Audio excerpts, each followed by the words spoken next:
the world of heaven. In the beginning, God created the heavens and the earth. Now the earth was formless and empty, and darkness was over the surface of the deep. The Spirit of God was hovering over the waters. And God said, "Let there be light," and there was light. God saw that the light was good, and He separated the light from the darkness. God called the light day, and the darkness He called night, and there was evening, and there was morning the first day. And God said, "Let there be an expanse between the waters to separate water from water." So God made the expanse and separated the water under the expanse from the water above it. And it was so. God called the expanse sky. And there was evening, and there was morning the second day. And God said, "Let the water under the sky be gathered to one place, and let dry ground appear," and it was so. God called the dry ground land, and the gathered waters He called seas, and God saw that it was good. Then God said, "Let the land produce vegetation, seed-bearing plants, and trees on the land that bear fruit with seed in it, according to their various kinds," and it was so. The land produced vegetation, plants bearing seed according to their kinds, and trees bearing fruit with seed in it according to their kinds. And God saw that it was good. And there was evening, and there was morning the third day. And God said, "Let there be lights in the expanse of the sky to separate the day from the night, and let them serve as signs to mark seasons, days, and years, and let them be lights in the expanse of the sky to give light on the earth." And it was so. God made two great lights, the greater light to govern the day, and the lesser light to govern the night. He also made the stars. God set them in the expanse of the sky to give light on the earth, to govern the day and the night, and to separate light from darkness. And God saw that it was good. And there was evening, and there was morning the fourth day. And God said, "Let the water teem with living creatures, and let birds fly above the earth, across the expanse of the sky." So God created the great creatures of the sea, and every living and moving thing with which the water teems, according to their kinds, and every winged bird according to its kind. And God saw that it was good. God blessed them and said, "Be fruitful and increase in number, and fill the water in the seas, and let the birds increase on the earth." And there was evening, and there was morning the fifth day. And God said, "Let the land produce living creatures according to their kinds, livestock, creatures that move along the ground, and wild animals, each according to its kind," and it was so. God made the wild animals according to their kinds, the livestock according to their kinds, and all the creatures that move along the ground according to their kinds. And God saw that it was good. Then God said, "Let us make man in our image, in our likeness, and let them rule over the fish of the sea, the birds of the air, the livestock, all the earth, and all the creatures that move along the ground." So God created man in His own image. In the image of God, He created him, male and female, He created them. God blessed them and said to them, "Be fruitful and increase in number, fill the earth and subdue it. Rule over the fish of the sea, the birds of the air, and every living creature that moves on the ground." Then God said, "I give you every seed-bearing plant on the face of the whole earth, and every tree that has fruit with seed in it, they will be yours for food. And to all the beasts of the earth, all the birds of the air, and all the creatures that move on the ground, everything that has the breath of life in it, I give every green plant for food." And it was so. God saw all that He had made, and it was very good. And there was evening, and there was morning the sixth day. Thus the heavens and the earth were completed in all their vast array. By the seventh day, God had finished the work He had been doing. So on the seventh day, He rested from all His work. And God blessed the seventh day and made it holy, because on it He rested from all the work of creating that He had done. This is the account of the heavens and the earth when they were created. When the Lord God made the earth and the heavens, no shrub of the field had yet appeared on the earth, and no plant of the field had yet sprung up, for the Lord God had not sent rain on the earth. and there was no man to work the ground. But streams came up from the earth and watered the whole surface of the ground. The Lord God formed the man from the dust of the ground and breathed into his nostrils the breath of life, and the man became a living being. Now the Lord God had planted a garden in the east, in Eden, and there he put the man he had formed. And the Lord God made all kinds of trees grow out of the ground, trees that were pleasing to the eye and good for food.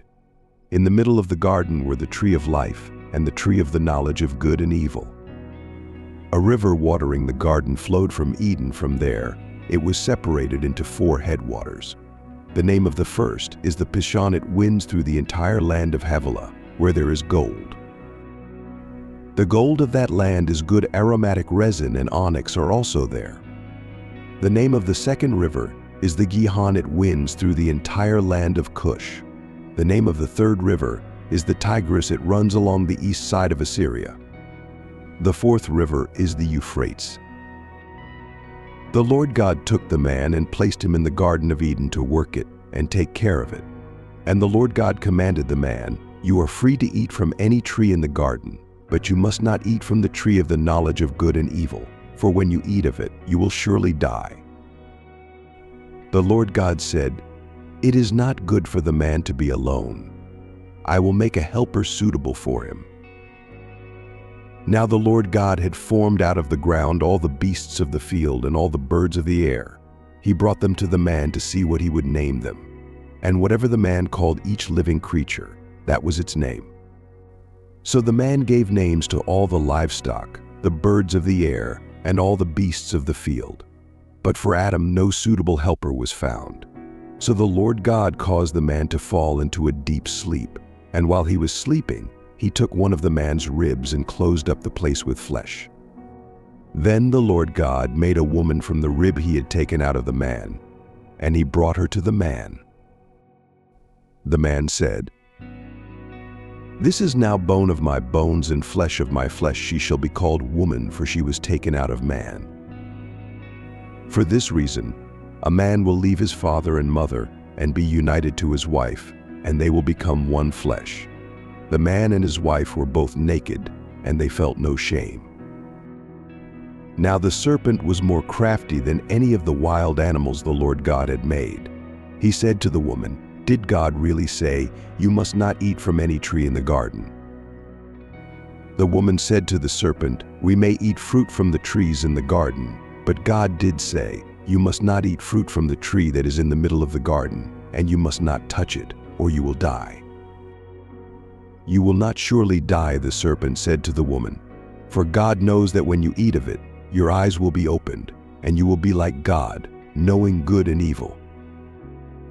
When the woman saw that the fruit of the tree was good for food and pleasing to the eye, and also desirable for gaining wisdom, she took some and ate it.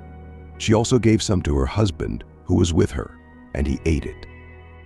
Then the eyes of both of them were opened, and they realized they were naked, so they sewed fig leaves together and made coverings for themselves. Then the man and his wife heard the sound of the Lord God as he was walking in the garden in the cool of the day, and they hid from the Lord God among the trees of the garden. But the Lord God called to the man, "Where are you?" He answered, "I heard you in the garden, and I was afraid because I was naked, so I hid." And he said, "Who told you that you were naked? Have you eaten from the tree that I commanded you not to eat from?" The man said, "The woman you put here with me, she gave me some fruit from the tree, and I ate it." Then the Lord God said to the woman, "What is this you have done?" The woman said, "The serpent deceived me, and I ate." So the Lord God said to the serpent, "Because you have done this, cursed are you above all livestock and all wild animals. You will crawl on your belly, and you will eat dust all the days of your life. And I will put enmity between you and the woman, and between your offspring and hers. He will crush your head, and you will strike his heel." To the woman he said, "I will greatly increase your pains in childbearing. With pain you will give birth to children. Your desire will be for your husband, and he will rule over you." To Adam he said, "Because you listened to your wife and ate from the tree about which I commanded you, you must not eat of it. Cursed is the ground because of you. Through painful toil you will eat of it all the days of your life. It will produce thorns and thistles for you, and you will eat the plants of the field. By the sweat of your brow you will eat your food until you return to the ground, since from it you were taken, for dust you are, and to dust you will return." Adam named his wife Eve because she would become the mother of all the living. The Lord God made garments of skin for Adam and his wife and clothed them. And the Lord God said, "The man has now become like one of us, knowing good and evil. He must not be allowed to reach out his hand and take also from the tree of life and eat and live forever." So the Lord God banished him from the Garden of Eden to work the ground from which he had been taken. After he drove the man out, he placed on the east side of the Garden of Eden cherubim and a flaming sword flashing back and forth to guard the way to the tree of life. Adam lay with his wife Eve, and she became pregnant and gave birth to Cain. She said, "With the help of the Lord, I have brought forth a man." Later she gave birth to his brother Abel. Now Abel kept flocks, and Cain worked the soil. In the course of time, Cain brought some of the fruits of the soil as an offering to the Lord. But Abel brought fat portions from some of the firstborn of his flock. The Lord looked with favor on Abel and his offering, but on Cain and his offering he did not look with favor. So Cain was very angry, and his face was downcast. Then the Lord said to Cain, "Why are you angry? Why is your face downcast? If you do what is right, will you not be accepted? But if you do not do what is right, sin is crouching at your door. It desires to have you, but you must master it." Now Cain said to his brother Abel, "Let's go out to the field." While they were in the field, Cain attacked his brother Abel and killed him. Then the Lord said to Cain, "Where is your brother Abel?" "I don't know," Cain replied. "Am I my brother's keeper?" The Lord said, "What have you done?" "Listen, your brother's blood cries out to me from the ground. Now you are under a curse and driven from the ground, which opened its mouth to receive your brother's blood from your hand when you worked the ground. It will no longer yield its crops for you. You will be a restless wanderer on the earth." Cain said to the Lord, "My punishment is more than I can bear. Today you are driving me from the land, and I will be hidden from your presence. I will be a restless wanderer on the earth, and whoever finds me will kill me." But the Lord said to him, "Not so. If anyone kills Cain, he will suffer vengeance 7 times over." Then the Lord put a mark on Cain so that no one who found him would kill him. So Cain went out from the Lord's presence and lived in the land of Nod, east of Eden. Cain lay with his wife, and she became pregnant and gave birth to Enoch. Cain was then building a city, and he named it after his son Enoch. To Enoch was born Irad, and Irad was the father of Mehujael, and Mehujael was the father of Methushel, and Methushel was the father of Lamech. Lamech married 2 women, one named Adah and the other Zillah. Adah gave birth to Jabal. He was the father of those who live in tents and raise livestock. His brother's name was Jubal. He was the father of all who play the harp and flute. Zillah also had a son, Tubal-Cain, who forged all kinds of tools out of bronze and iron. Tubal-Cain's sister was Naamah. Lamech said to his wives, Adah and Zillah, "Listen to me, wives of Lamech, hear my words. I have killed a man for wounding me, a young man for injuring me. If Cain is avenged 7 times, then Lamech 77 times. Adam lay with his wife again, and she gave birth to a son and named him Seth, saying, God has granted me another child in place of Abel, since Cain killed him. Seth also had a son, and he named him Enosh. At that time, men began to call on the name of the Lord. This is the written account of Adam's line. When God created man, he made him in the likeness of God. He created them male and female and blessed them. And when they were created, he called them man. When Adam had lived 130 years, he had a son in his own likeness, in his own image, and he named him Seth. After Seth was born, Adam lived 800 years and had other sons and daughters. Altogether, Adam lived 930 years, and then he died. When Seth had lived 105 years, he became the father of Enosh. After he became the father of Enosh, Seth lived 807 years and had other sons and daughters. Altogether, Seth lived 912 years, and then he died. When Enosh had lived 90 years, he became the father of Canaan. After he became the father of Canaan, Enosh lived 815 years and had other sons and daughters. Altogether, Enosh lived 905 years, and then he died. When Canaan had lived 70 years, he became the father of Mahalalel. After he became the father of Mahalalel, Canaan lived 840 years and had other sons and daughters. Altogether, Canaan lived 910 years, and then he died. When Mahalalel had lived 65 years, he became the father of Jared. After he became the father of Jared, Mahalalel lived 830 years and had other sons and daughters. Altogether, Mahalalel lived 895 years, and then he died. When Jared had lived 162 years, he became the father of Enoch. After he became the father of Enoch, Jared lived 800 years and had other sons and daughters. Altogether, Jared lived 962 years, and then he died. When Enoch had lived 65 years, he became the father of Methuselah. After he became the father of Methuselah, Enoch walked with God for 300 years and had other sons and daughters. Altogether, Enoch lived 365 years. Enoch walked with God, then he was no more, because God took him away. When Methuselah had lived 187 years, he became the father of Lamech. After he became the father of Lamech, Methuselah lived 782 years and had other sons and daughters. Altogether, Methuselah lived 969 years, and then he died. When Lamech had lived 182 years, he had a son. He named him Noah and said, "He will comfort us in the labor and painful toil of our hands, caused by the ground the Lord has cursed." After Noah was born, Lamech lived 595 years and had other sons and daughters. Altogether, Lamech lived 777 years, and then he died. After Noah was 500 years old, he became the father of Shem, Ham, and Japheth. When men began to increase in number on the earth and daughters were born to them, the sons of God saw that the daughters of men were beautiful, and they married any of them they chose.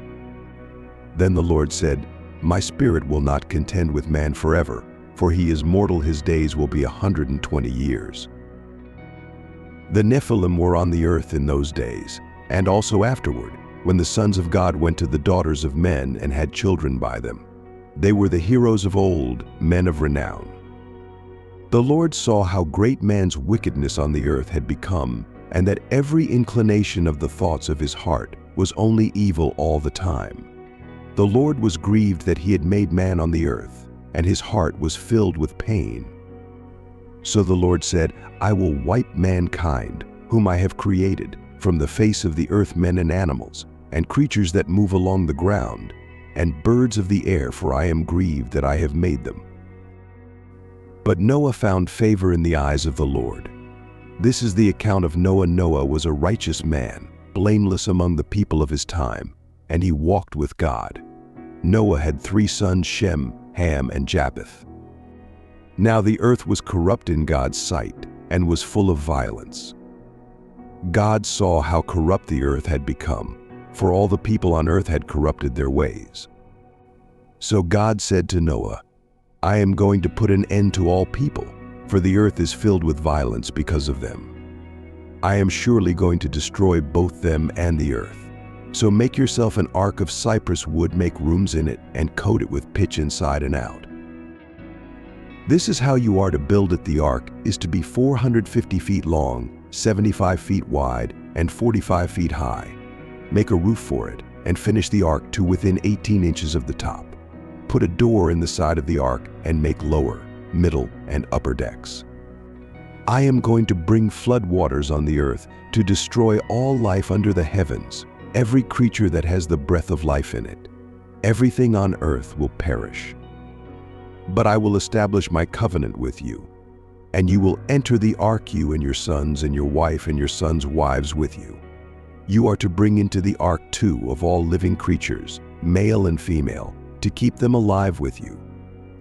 2 of every kind of bird, of every kind of animal, and of every kind of creature that moves along the ground will come to you to be kept alive.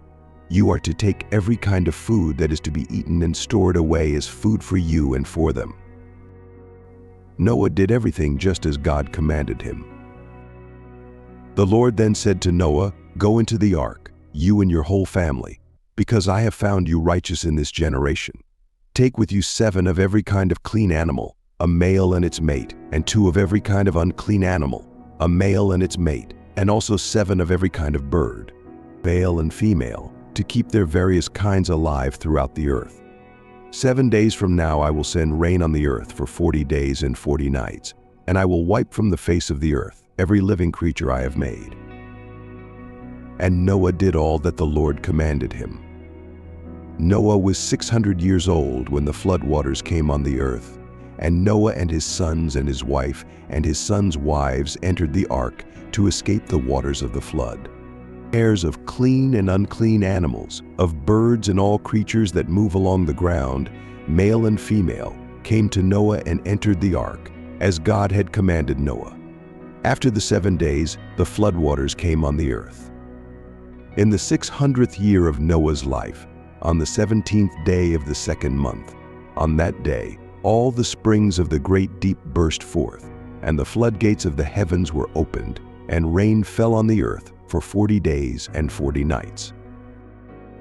On that very day, Noah and his sons Shem, Ham, and Japheth, together with his wife and the wives of his 3 sons, entered the ark. They had with them every wild animal, according to its kind, all livestock, according to their kinds, every creature that moves along the ground according to its kind, and every bird according to its kind, everything with wings. Pairs of all creatures that have the breath of life in them came to Noah and entered the ark. The animals going in were male and female of every living thing, as God had commanded Noah. Then the Lord shut him in. For 40 days, the flood kept coming on the earth, and as the waters increased, they lifted the ark high above the earth. The waters rose and increased greatly on the earth, and the ark floated on the surface of the water. They rose greatly on the earth, and all the high mountains under the entire heavens were covered. The waters rose and covered the mountains to a depth of more than 20 feet. Every living thing that moved on the earth perished: birds, livestock, wild animals, all the creatures that swarm over the earth, and all mankind. Everything on dry land that had the breath of life in its nostrils died. Every living thing on the face of the earth was wiped out, men and animals, and the creatures that move along the ground and the birds of the air were wiped from the earth. Only Noah was left, and those with him in the ark. The waters flooded the earth for 150 days. But God remembered Noah and all the wild animals and the livestock that were with him in the ark, and he sent a wind over the earth, and the waters receded. Now the springs of the deep and the floodgates of the heavens had been closed, and the rain had stopped falling from the sky. The water receded steadily from the earth. At the end of the 150 days, the water had gone down, and on the 17th day of the 7th month, the ark came to rest on the mountains of Ararat. So the dove returned to Noah in the ark. He reached out his hand, took the dove, and brought it back to himself in the ark. He waited 7 more days and again sent out the dove from the ark. When the dove returned to him in the evening, there in its beak was a freshly plucked olive leaf. Then Noah knew that the water had receded from the earth. He waited 7 more days and sent the dove out again, but this time it did not return to him. By the 1st day of the 1st month of Noah's 601st year, the water had dried up from the earth. Noah then removed the covering from the ark and saw that the surface of the ground was dry. By the 27th day of the 2nd month, the earth was completely dry. Then God said to Noah, "Come out of the ark, you and your wife, your sons, and their wives. Bring out every kind of living creature that is with you, the birds, the animals, and all the creatures that move along the ground, so they can multiply on the earth and be fruitful and increase in number upon it." So Noah came out, together with his sons, his wife, and his sons' wives. All the animals, all the creatures that move along the ground, and all the birds, everything that moves on the earth came out of the ark, one kind after another. Then Noah built an altar to the Lord, and taking some of all the clean animals and clean birds, he sacrificed burnt offerings on it. The Lord smelled the pleasing aroma and said in his heart, "Never again will I curse the ground because of man, even though every inclination of his heart is evil from childhood. And never again will I destroy all living creatures, as I have done. As long as the earth endures, seed time and harvest, cold and heat, summer and winter, day and night will never cease." Then God blessed Noah and his sons, saying to them, "Be fruitful and increase in number, fill the earth. The fear and dread of you will fall upon all the beasts of the earth, and all the birds of the air, upon every creature that moves along the ground, and upon all the fish of the sea. They are given into your hands. Everything that lives and moves will be food for you. Just as I gave you the green plants, I now give you everything. But you must not eat meat that has its lifeblood still in it. And for your lifeblood, I will surely demand an accounting. I will demand an accounting from every animal. And from each man, too, I will demand an accounting for the life of his fellow man. Whoever sheds the blood of man, by man shall his blood be shed, for in the image of God has God made man. As for you, be fruitful and increase in number, multiply on the earth and increase upon it." Then God said to Noah and to his sons with him, "I now establish my covenant with you and with your descendants after you, and with every living creature that was with you, the birds, the livestock, and all the wild animals, all those that came out of the ark with you, every living creature on earth. I establish my covenant with you.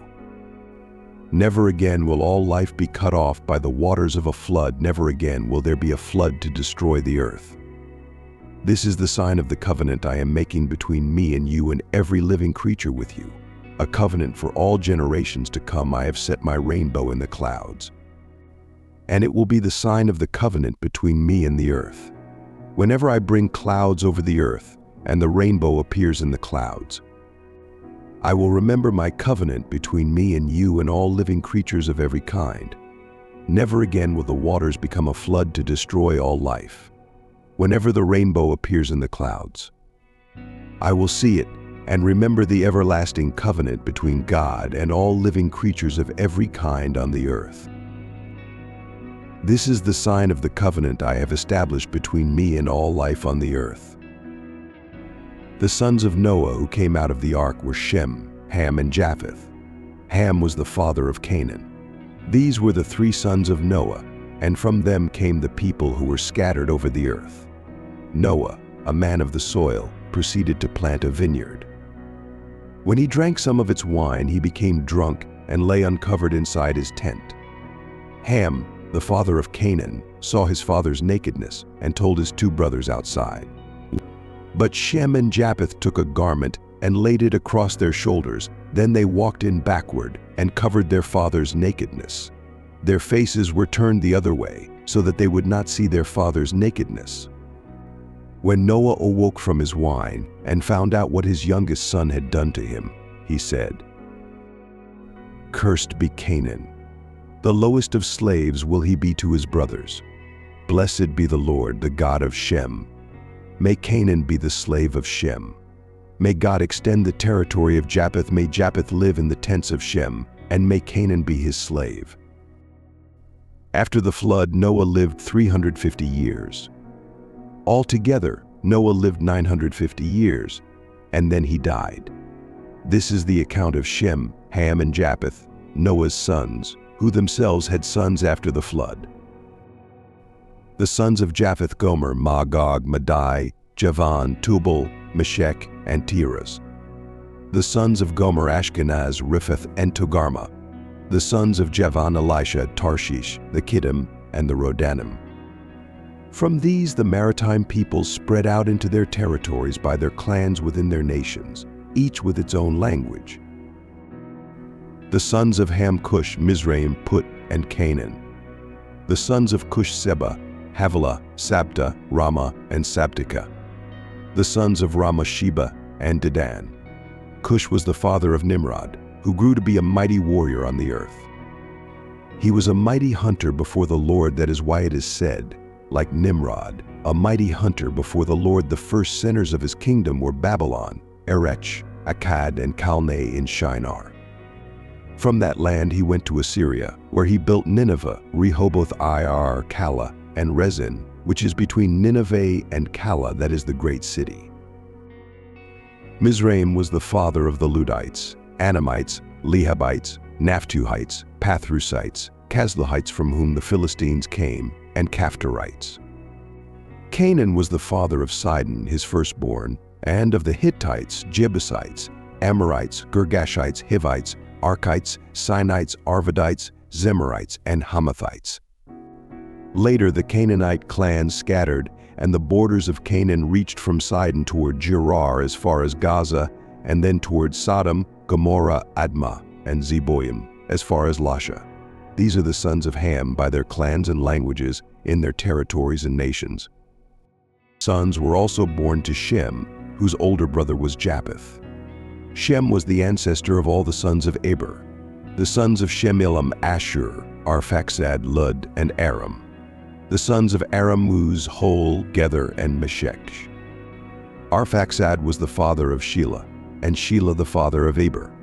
2 sons were born to Eber. One was named Peleg, because in his time the earth was divided. His brother was named Joktan. Joktan was the father of Almadad, Sheleph, Hazarmaveth, Jerah, Hadoram, Uzal, Dikla, Obal, Abimael, Sheba, Ophar, Havilah, and Jobab. All these were sons of Joktan. The region where they lived stretched from Misha toward Sephar, in the eastern hill country. These are the sons of Shem by their clans and languages, in their territories and nations. These are the clans of Noah's sons, according to their lines of descent, within their nations. From these the nations spread out over the earth after the flood. Now the whole world had one language and a common speech. As men moved eastward, they found a plain in Shinar and settled there. They said to each other, "Come, let's make bricks and bake them thoroughly." They used brick instead of stone and tar for mortar. Then they said, "Come, let us build ourselves a city with a tower that reaches to the heavens, so that we may make a name for ourselves and not be scattered over the face of the whole earth." But the Lord came down to see the city and the tower that the people were building. The Lord said, "If as one people, speaking the same language, they have begun to do this, then nothing they plan to do will be impossible for them. Come, let us go down and confuse their language so they will not understand each other." So the Lord scattered them from there over all the earth, and they stopped building the city. That is why it was called Babel, because there the Lord confused the language of the whole world. From there the Lord scattered them over the face of the whole earth. This is the account of Shem. 2 years after the flood, when Shem was 100 years old, he became the father of Arphaxad. After he became the father of Arphaxad, Shem lived 500 years and had other sons and daughters. When Arphaxad had lived 35 years, he became the father of Shelah. After he became the father of Shelah, Arphaxad lived 403 years and had other sons and daughters. When Shelah had lived 30 years, he became the father of Eber. After he became the father of Eber, Shelah lived 403 years and had other sons and daughters. When Eber had lived 34 years, he became the father of Peleg. After he became the father of Peleg, Eber lived 430 years and had other sons and daughters. When Peleg had lived 30 years, he became the father of Reu. After he became the father of Reu, Peleg lived 209 years and had other sons and daughters. When Reu had lived 32 years, he became the father of Serug. After he became the father of Serug, Reu lived 207 years and had other sons and daughters. When Serug had lived 30 years, he became the father of Nahor.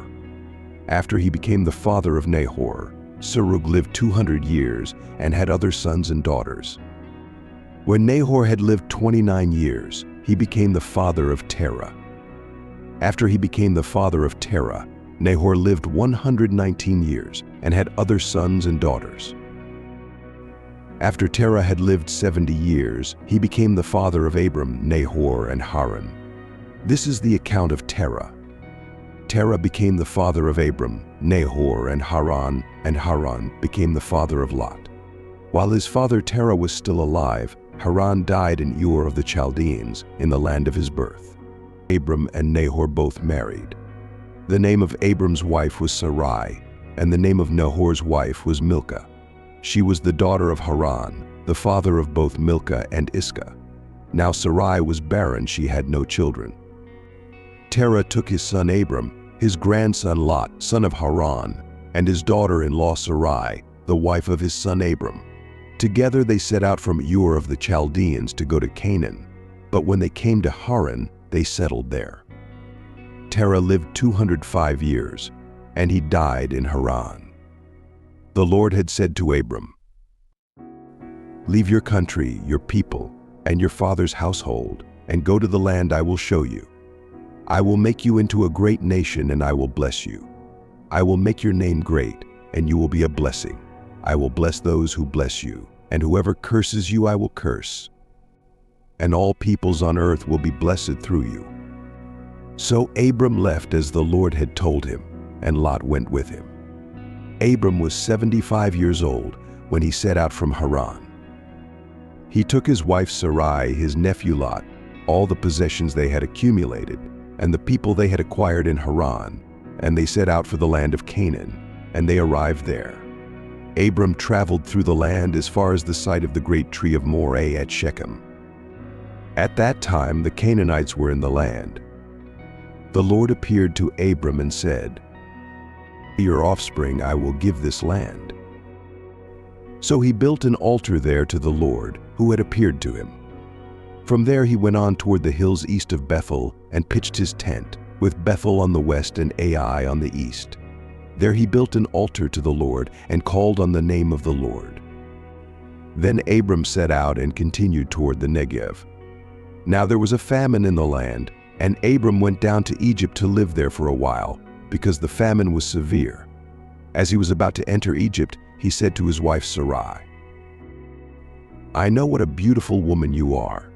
When the Egyptians see you, they will say, 'This is his wife,' then they will kill me but will let you live.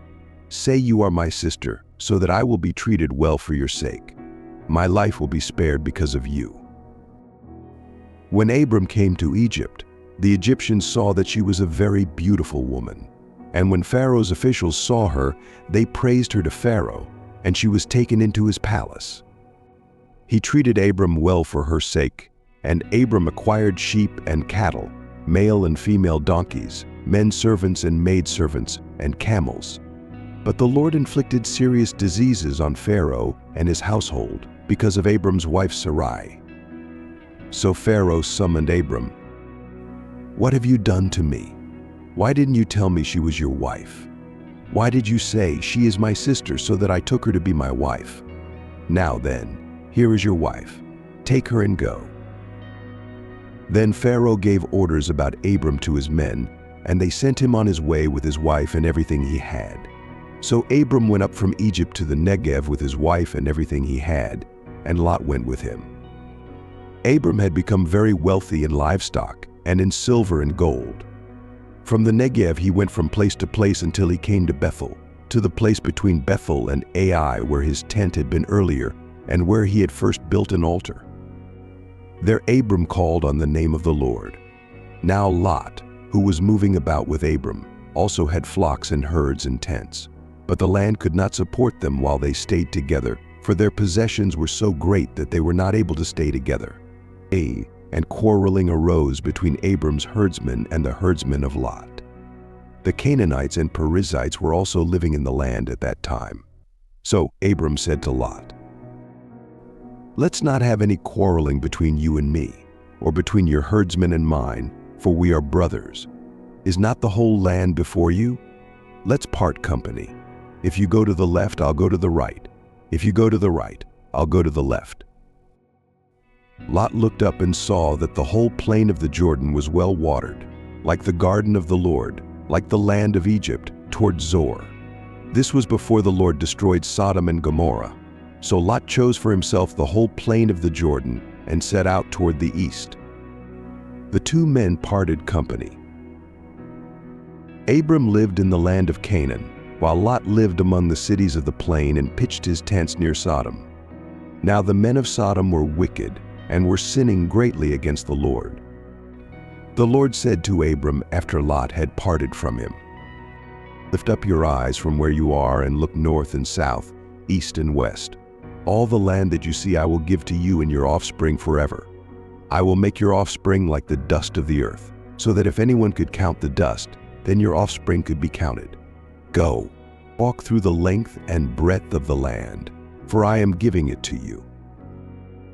So Abram moved his tents and went to live near the great trees of Mamre at Hebron, where he built an altar to the Lord. At this time Amraphel, king of Shinar, Arioch, king of Elasar, Chedorlaomer, king of Elam, and Tidal, king of Goyim, went to war against Bera, king of Sodom, Bersha, king of Gomorrah, Shinab, king of Gomorrah, Shinab, king of Edma, Shemeber, king of Zeboim, and the king of Bela, that is Zor. All these latter kings joined forces in the valley of Siddim, the Salt Sea. For 12 years they had been subject to Chedorlaomer, but in the 13th year they rebelled. In the 14th year, Chedorlaomer and the kings allied with him went out and defeated the Rephaites in Ashtaroth-Karnaim, the Zuzites in Ham, the Amites in Shav-Kiriathaim, and the Horites in the hill country of Seir, as far as El Paran near the desert. Then they turned back and went to On-Mishpat, that is, Kadesh, and they conquered the whole territory of the Amalekites, as well as the Amorites who were living in Hazazon Tamar. Then the king of Sodom, the king of Gomorrah, the king of Admah, the king of Zeboim, and the king of Bela, that is, Zor, marched out and drew up their battle lines in the valley of Siddim against Chedorlaomer, king of Elam, Tidal, king of Goyim, Amraphel, king of Shinar, and Arioch, king of Elasar, 4 kings against 5. Now the valley of Siddim was full of tar pits, and when the kings of Sodom and Gomorrah fled, some of the men fell into them, and the rest fled to the hills. The 4 kings seized all the goods of Sodom and Gomorrah and all their food, then they went away. They also carried off Abram's nephew Lot and his possessions, since he was living in Sodom. A man who had escaped came and reported this to Abram the Hebrew. Now Abram was living near the great trees of Mamre the Amorite, a brother of Eshcol and Aner, all of whom were allied with Abram. When Abram heard that his relative had been taken captive, he called out the 318 trained men born in his household and went in pursuit as far as Dan. During the night Abram divided his men to attack them, and he routed them, pursuing them as far as Hobah, north of Damascus. He recovered all the goods and brought back his relative Lot and his possessions, together with the women and the other people. After Abram returned from defeating Chedorlaomer and the kings allied with him, the king of Sodom came out to meet him in the valley of Shav, that is, the king's valley. Then Melchizedek, king of Salem, brought out bread and wine.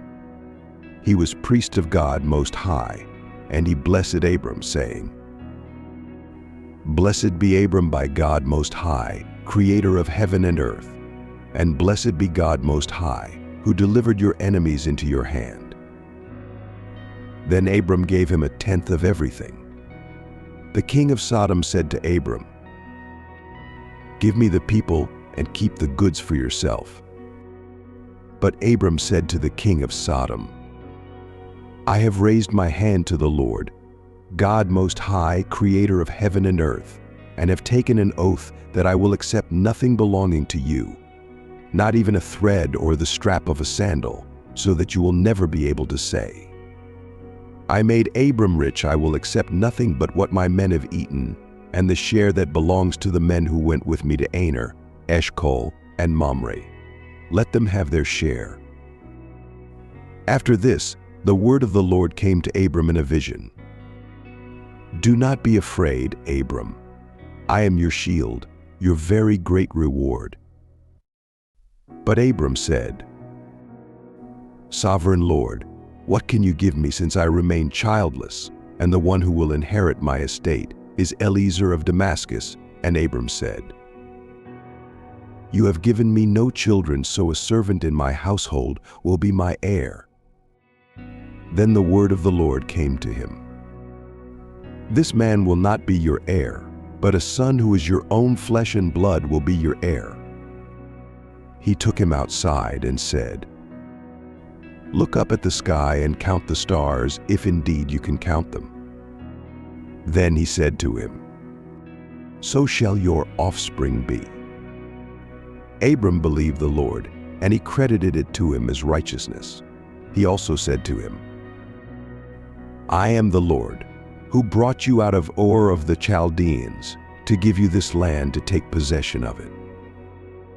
But Abram said, "Sovereign Lord, how can I know that I will gain possession of it?"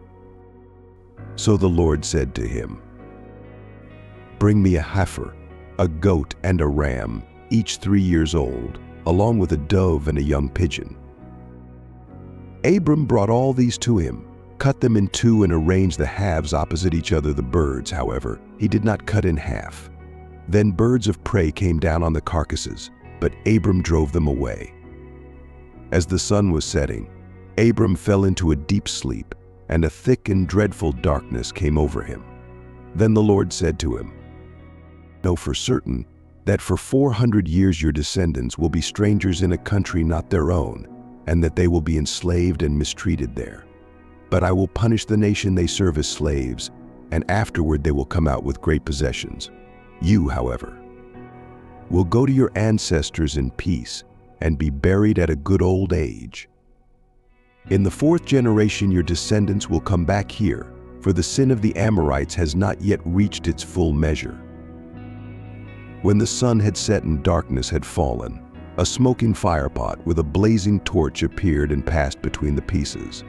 On that day the Lord made a covenant with Abram and said, "To your descendants I give this land, from the Wadi of Egypt to the great river, the Euphrates, the land of the Kenites, Kenizzites, Cadmonites, Hittites, Perizzites, Rephates, Amorites, Canaanites, Girgashites, and Jebusites." Now Sarai, Abram's wife, had borne him no children, but she had an Egyptian slave named Hagar, so she said to Abram, "The Lord has kept me from having children. Go, sleep with my slave, perhaps I can build a family through her." Abram agreed to what Sarai said. So after Abram had been living in Canaan 10 years, Sarai his wife took her Egyptian slave Hagar and gave her to her husband to be his wife.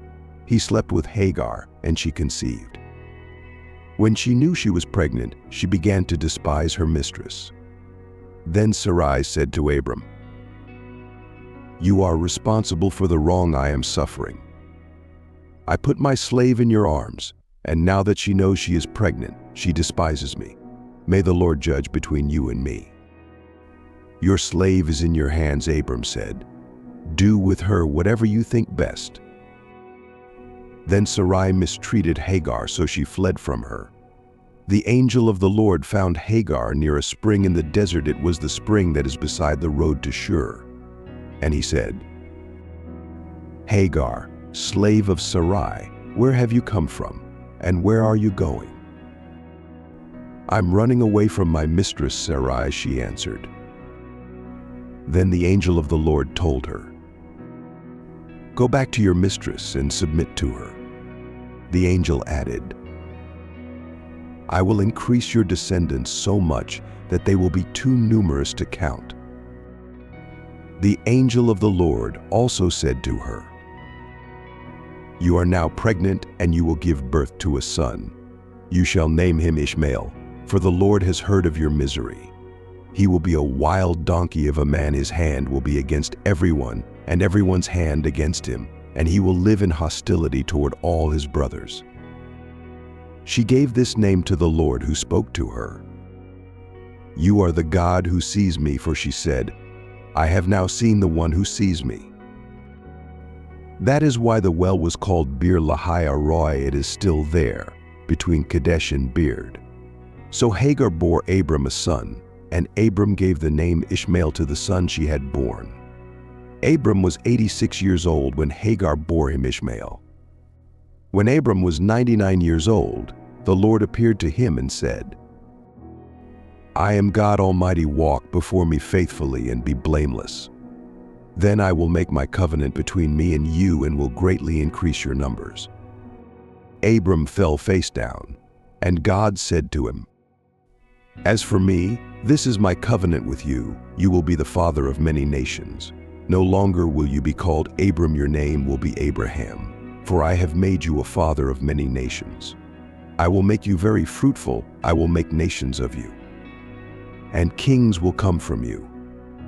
I will establish my covenant as an everlasting covenant between me and you and your descendants after you for the generations to come, to be your God and the God of your descendants after you, the whole land of Canaan, where you now reside as a foreigner.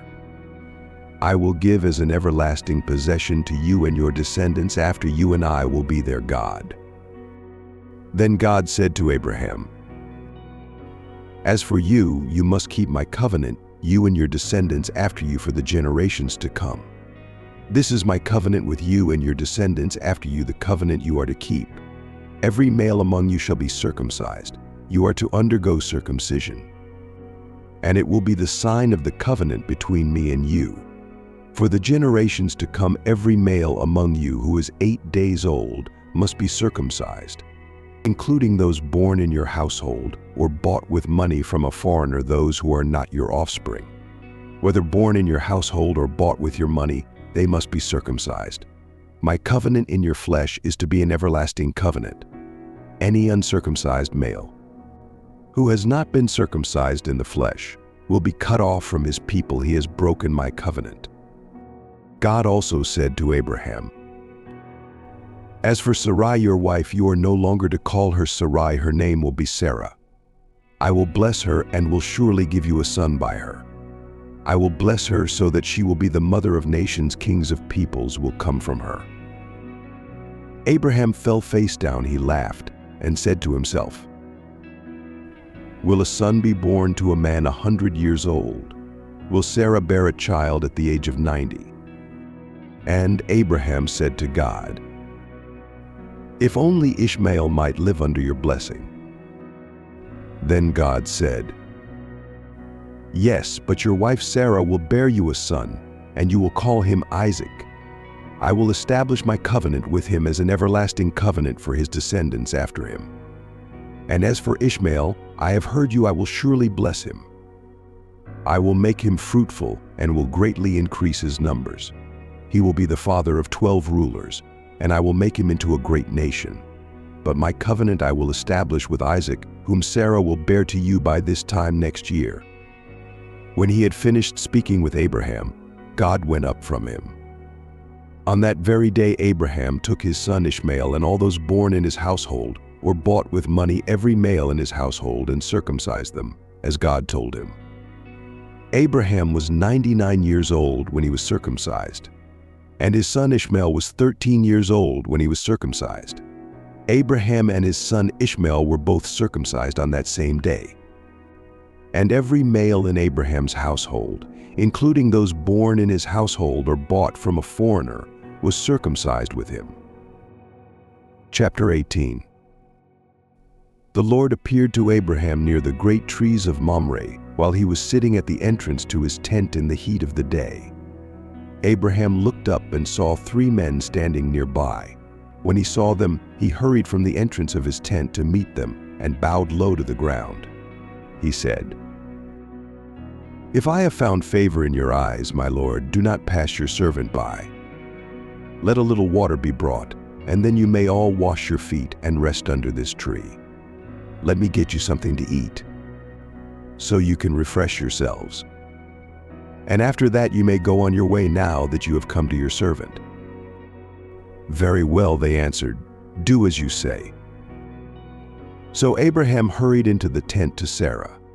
"Quick," he said, "get 3 seahs of the finest flour and knead it, and bake some bread." Then he ran to the herd and selected a choice, tender calf and gave it to a servant, who hurried to prepare it. He then brought curds and milk and the calf that had been prepared, and set these before them. While they ate, he stood near them under a tree. "Where is your wife Sarah?" they asked him. "There, in the tent," he said. Then one of them said, "I will surely return to you about this time next year, and Sarah your wife will have a son." Now Sarah was listening at the entrance to the tent, which was behind him. Abraham and Sarah were already very old, and Sarah was past the age of childbearing. So Sarah laughed to herself as she thought, "After I am worn out and my Lord is old, will I now have this pleasure?" Then the Lord said to Abraham, "Why did Sarah laugh and say, 'Will I really have a child? Now that I am old, is anything too hard for the Lord?' I will return to you at the appointed time next year, and Sarah will have a son." Sarah was afraid, so she lied and said, "I did not laugh." But he said, "Yes, you did laugh." When the men got up to leave, they looked down towards Sodom, and Abraham walked along with them to see them on their way. Then the Lord said, "Shall I hide from Abraham what I am about to do?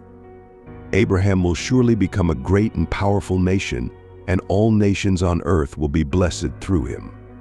For I have chosen him, so that he will direct his children and his household after him to keep the way of the Lord by doing what is right and just, so that the Lord will bring about for Abraham what he has promised him." Then the Lord said, "The outcry against Sodom and Gomorrah is so great and their sin so grievous that I will go down to see if what they have done is as bad as the outcry that has reached me. If not, I will know." The men turned away and went toward Sodom, but Abraham remained standing before the Lord. Then Abraham approached him and said, "Will you sweep away the righteous with the wicked? What if there are 50 righteous people in the city? Will you really sweep it away and not spare the place for the sake of the 50 righteous people in it? Far be it from you to do such a thing, to kill the righteous with the wicked, treating the righteous and the wicked alike. Far be it from you. Will not the judge of all the earth do right?" The Lord said, "If I find 50 righteous people in the city of Sodom, I will spare the whole place for their sake." Then Abraham spoke up again, "Now that I have been so bold as to speak to the Lord, though I am nothing but dust and ashes, what if the number of the righteous is 5 less than 50? Will you destroy the whole city for lack of 5 people? If I find 45 there," he said, "I will not destroy it." Once again he spoke to him, "What if only 40 are found there?" He said, "For the sake of 40, I will not do it." Then he said, "May the Lord not be angry, but let me speak. What if only 30 can be found there?" He answered, "I will not do it if I find 30 there." Abraham said, "Now that I have been so bold as to speak to the Lord, what if only 20 can be found there?" He said, "For the sake of 20, I will not destroy it." Then he said, "May the Lord not be angry, but let me speak just once more. What if only 10 can be found there?" He answered, "For the sake of 10, I will not destroy it." When the Lord had finished speaking with Abraham, he left, and Abraham returned home. Chapter 19. The 2 angels arrived at Sodom in the evening, and Lot was sitting in the gateway of the city. When he saw them, he got up to meet them and bowed down with his face to the ground. "My lords," he said, "please turn aside to your servant's house. You can wash your feet, and spend the night and then go on your way early in the morning?" "No," they answered, "we will spend the night in the square." But he insisted so strongly that they did go with him and entered his house. He prepared a meal for them, baking bread without yeast, and they ate. Before they had gone to bed, all the men from every part of the city of Sodom, both young and old, surrounded the house. They called to Lot, "Where are the men who came to you tonight? Bring them out to us so that we can have sex with them." Lot went outside to meet them and shut the door behind him and said, "No, my friends, don't do this wicked thing. Look, I have 2 daughters who have never slept with a man. Let me bring them out to you, and you can do what you like with them. But don't do anything to these men, for they have come under the protection of my roof." "Get out of our way," they replied. "This fellow came here as a foreigner, and now he wants to play the judge. We'll treat you worse than them." They kept bringing pressure on Lot and moved forward to break down the door. But the men inside reached out and pulled Lot back into the house and shut the door. Then they struck the men who were at the door of the house, young and old, with blindness, so that they could not find the doorway. The 2 men said to Lot, "Do you have anyone else here, sons-in-law, sons or daughters, or anyone else in the city who belongs to you? Get them out of here, because we are going to destroy this place. The outcry to the Lord against its people is so great that he has sent us to destroy it." So Lot went out and spoke to his sons-in-law, who were pledged to marry his daughters. He said, "Hurry and get out of this place, because the Lord is about to destroy the city." But his sons-in-law thought he was joking. With the coming of dawn, the angels urged Lot, saying, "Get up, take your wife and your 2 daughters who are here, or you will be swept away when the city is punished." When he hesitated, the men grasped his hand and the hands of his wife and of his 2 daughters and led them safely out of the city, for the Lord was merciful to them. As soon as they had brought them out, one of them said, "Flee for your lives. Don't look back, and don't stop anywhere in the plain. Flee to the mountains, or you will be swept away." But Lot said to them, "No, my lords, please. Your servant has found favor in your eyes, and you have shown great kindness to me in sparing my life. But I can't flee to the mountains. This disaster will overtake me, and I'll die. Look, here is a town near enough to run to, and it is small. Let me flee to it. It is very small, isn't it? Then my life will be spared." He said to him, "Very well. I will grant this request too. I will not overthrow the town you speak of. But flee there quickly, because I cannot do anything until you reach it." That is why the town was called Zor. By the time Lot reached Zor, the sun had risen over the land. Then the Lord rained down burning sulfur on Sodom and Gomorrah from the Lord out of the heavens. Thus he overthrew those cities and the entire plain, destroying all those living in the cities and also the vegetation in the land. But Lot's wife looked back, and she became a pillar of salt. Early the next morning Abraham got up and returned to the place where he had stood before the Lord. He looked down toward Sodom and Gomorrah, toward all the land of the plain, and he saw dense smoke rising from the land, like smoke from a furnace. So when God destroyed the cities of the plain, he remembered Abraham, and he brought Lot out of the catastrophe that overthrew the cities where Lot had lived. Lot and his 2 daughters left Zor and settled in the mountains, for he was afraid to stay in Zor. He and his 2 daughters lived in a cave. One day the older daughter said to the younger, "Our father is old, and there is no man around here to give us children, as is the custom all over the earth. Let's get our father to drink wine and then sleep with him and preserve our family line through our father." That night they got their father to drink wine, and the older daughter went in and slept with him. He was not aware of it when she lay down or when she got up. The next day the older daughter said to the younger, "Last night I slept with my father. Let's get him to drink wine again tonight, and you go in and sleep with him, so we can preserve our family line through our father." So they got their father to drink wine that night also, and the younger daughter went in and slept with him. Again, he was not aware of it when she lay down or when she got up. So both of Lot's daughters became pregnant by their father. The older daughter had a son, and she named him Moab. He is the father of the Moabites of today. The younger daughter also had a son, and she named him Ben-Ammi. He is the father of the Ammonites of today. Analysis. In these chapters, we see a significant shift in the narrative from the covenant promises to Abraham and Sarah to the destruction of Sodom and Gomorrah. Key themes include the covenant with Isaac, the intercession of Abraham, the hospitality of Lot, and the destruction of the cities due to their wickedness. The chapters reflect the tension between divine judgment and mercy, the importance of righteous living, and the consequences of sin. The chapters emphasize the fulfillment of God's promises, the need for intercessory prayer, and the destructive nature of sin. Conclusions. And Tanai. Beginning with Isaac, the chapters highlight God's promise to Abraham and Sarah of a son, Isaac, through whom the covenant will continue. Despite their old age and initial doubts, God's promises are fulfilled.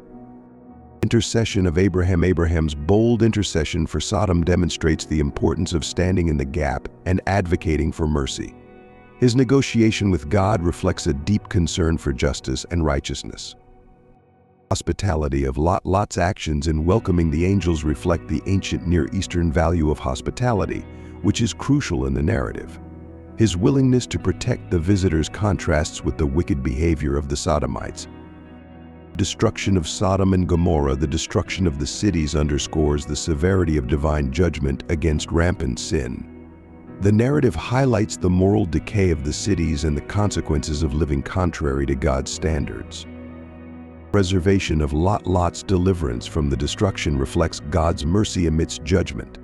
However, his daughter's actions afterward demonstrate the complex interplay of human sin and divine sovereignty. These chapters offer profound lessons on faith, justice, mercy, and the serious nature of sin. Then Abram gave him a tenth of everything. The king of Sodom said to Abram, "Give me the people and keep the goods for yourself." But Abram said to the king of Sodom, "I have raised my hand to the Lord, God Most High, creator of heaven and earth, and I have sworn that I will accept nothing belonging to you, not even a thread or the thong of a sandal, so that you will never be able to say, 'I made Abram rich. I will accept nothing but what my men have eaten, and the share that belongs to the men who went with me to Aenor, Eshcol, and Mamre. Let them have their share.'" After this, the word of the Lord came to Abram in a vision. "Do not be afraid, Abram. I am your shield, your very great reward. O sovereign Lord, what can you give me, since I remain childless, and the one who will inherit my estate is Eliezer of Damascus? You have given me no children, so a servant in my household will be my heir." Then the word of the Lord came to him. "This man will not be your heir, but a son coming from your own body will be your heir." He took him outside and said, "Look up at the heavens and count the stars, if indeed you can count them. So shall your offspring be." Abram believed the Lord, and he credited it to him as righteousness. He also said to him, "I am the Lord who brought you out of Ur of the Chaldeans to give you this land to take possession of it. O sovereign Lord, how can I know that I will gain possession of it? Bring me a heifer, a goat, and a ram, each 3 years old, along with a dove and a young pigeon." Abram brought all these to him, cut them in two, and arranged the halves opposite each other. The birds, however, he did not cut in half. Then birds of prey came down on the carcasses, but Abram drove them away. As the sun was setting, Abram fell into a deep sleep, and a thick and dreadful darkness came over him. Then the Lord said to him, "You know for certain that your descendants will be strangers in a country not their own, and they will be enslaved and mistreated 400 years. but I will punish the nation they serve as slaves, and afterward they will come out with great possessions. You, however, will go to your fathers in peace and be buried at a good old age. In the 4th generation, your descendants will come back here, for the sin of the Amorites has not yet reached its full measure. When the sun had set and darkness had fallen, a smoking fire pot with a blazing torch appeared and passed between the pieces. On that day the Lord made a covenant with Abram and said, "To your descendants I give this land, from the river of Egypt to the great river, the Euphrates, the land of the Kenites, Kenizzites, Cadmonites, Hittites, Perizzites, Rephaites, Amorites, Canaanites, Girgashites, and Jebusites, Now Sarai, Abram's wife, had borne him no children, but she had an Egyptian maidservant named Hagar. So she said to Abram, "The Lord has kept me from having children. Go, sleep with my maidservant, perhaps I can build a family through her." Abram agreed to what Sarai said. So after Abram had been living in Canaan 10 years, Sarai, his wife, took her Egyptian maidservant Hagar and gave her to her husband to be his wife. He slept with Hagar, and she conceived. When she knew she was pregnant, she began to despise her mistress. Then Sarai said to Abram, "You are responsible for the wrong I am suffering. I put my servant in your arms, and now that she knows she is pregnant, she despises me. May the Lord judge between you and me. Your servant is in your hands, do with her whatever you think best." Then Sarai mistreated Hagar, so she fled from her. The angel of the Lord found Hagar near a spring in the desert. It was the spring that is beside the road to Shur. And he said, "Hagar, servant of Sarai, where have you come from, and where are you going?" "I am running away from my mistress, Sarai." Then the angel of the Lord told her, "Go back to your mistress and submit to her. I will increase your descendants so much that they will be too numerous to count. You are now with child and you will have a son. You shall name him Ishmael. For the Lord has heard of your misery. He will be a wild donkey of a man. His hand will be against everyone, and everyone's hand against him, and he will live in hostility toward all his brothers." She gave this name to the Lord who spoke to her. "You are the God who sees me. I have now seen the one who sees me." That is why the well was called Bir Lahai Roi. It is still there, between Kadesh and Beard. So Hagar bore Abram a son, and Abram gave the name Ishmael to the son she had born. Abram was 86 years old when Hagar bore him Ishmael. When Abram was 99 years old, the Lord appeared to him and said, "I am God Almighty, walk before me and be blameless. I will confirm my covenant between me and you and will greatly increase your numbers." Abram fell face down, and God said to him, "As for me, this is my covenant with you. You will be the father of many nations. No longer will you be called Abram, your name will be Abraham, for I have made you a father of many nations. I will make you very fruitful. I will make nations of you, and kings will come from you.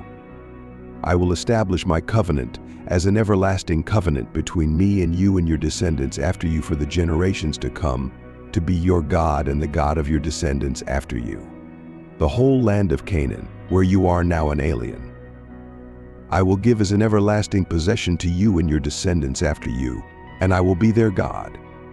As for you, you must keep my covenant, you and your descendants after you for the generations to come. This is my covenant with you and your descendants after you for the generations to come. Every male among you shall be circumcised. You are to undergo circumcision. It will be the sign of the covenant between me and you. For the generations to come, every male among you who is 8 days old must be circumcised, including those born in your household or bought with money from a foreigner, those who are not your offspring. Whether born in your household or bought with your money, they must be circumcised. My covenant in your flesh is to be an everlasting covenant. Any uncircumcised male who has not been circumcised in the flesh will be cut off from his people. He has broken my covenant.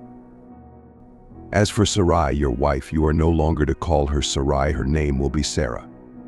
I will bless her and will surely give you a son by her.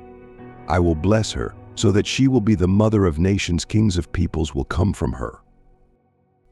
Abraham fell face down. He laughed and said to himself, will a son be born to a man 100 years old? Will Sarah bear a child at the age of 90? And Abraham said to God, if only Ishmael might live under your blessing.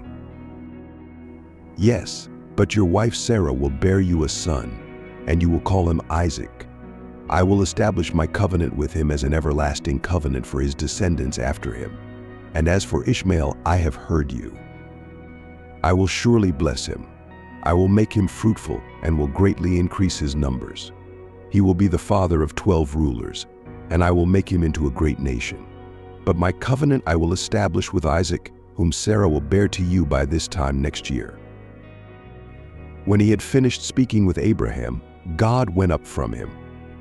On that very day, Abraham took his son Ishmael and all those born in his household or bought with his money, every male in his household, and circumcised them, as God had told him. Abraham was 99 years old when he was circumcised, and his son Ishmael was 13. Abraham and his son Ishmael were both circumcised on that same day. Every male in Abraham's household, including those born in his household or bought from a foreigner, was circumcised with him. The Lord appeared to Abraham near the great trees of Mamre while he was sitting at the entrance to his tent in the heat of the day. Abraham looked up and saw 3 men standing nearby.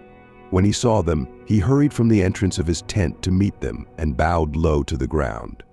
He said, if I have found favor in your eyes, my Lord, do not pass your servant by.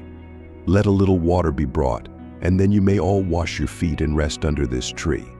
Let me get you something to eat so you can be refreshed, and then go on your way, now that you have come to your servant. Very well. Do as you say. So Abraham hurried into the tent to Sarah. Quick, get 3 seahs of fine flour, knead it, and bake some bread. Then he ran to the herd, selected a choice tender calf, and gave it to a servant who hurried to prepare it. He then brought some curds and milk and the prepared calf and set these before them.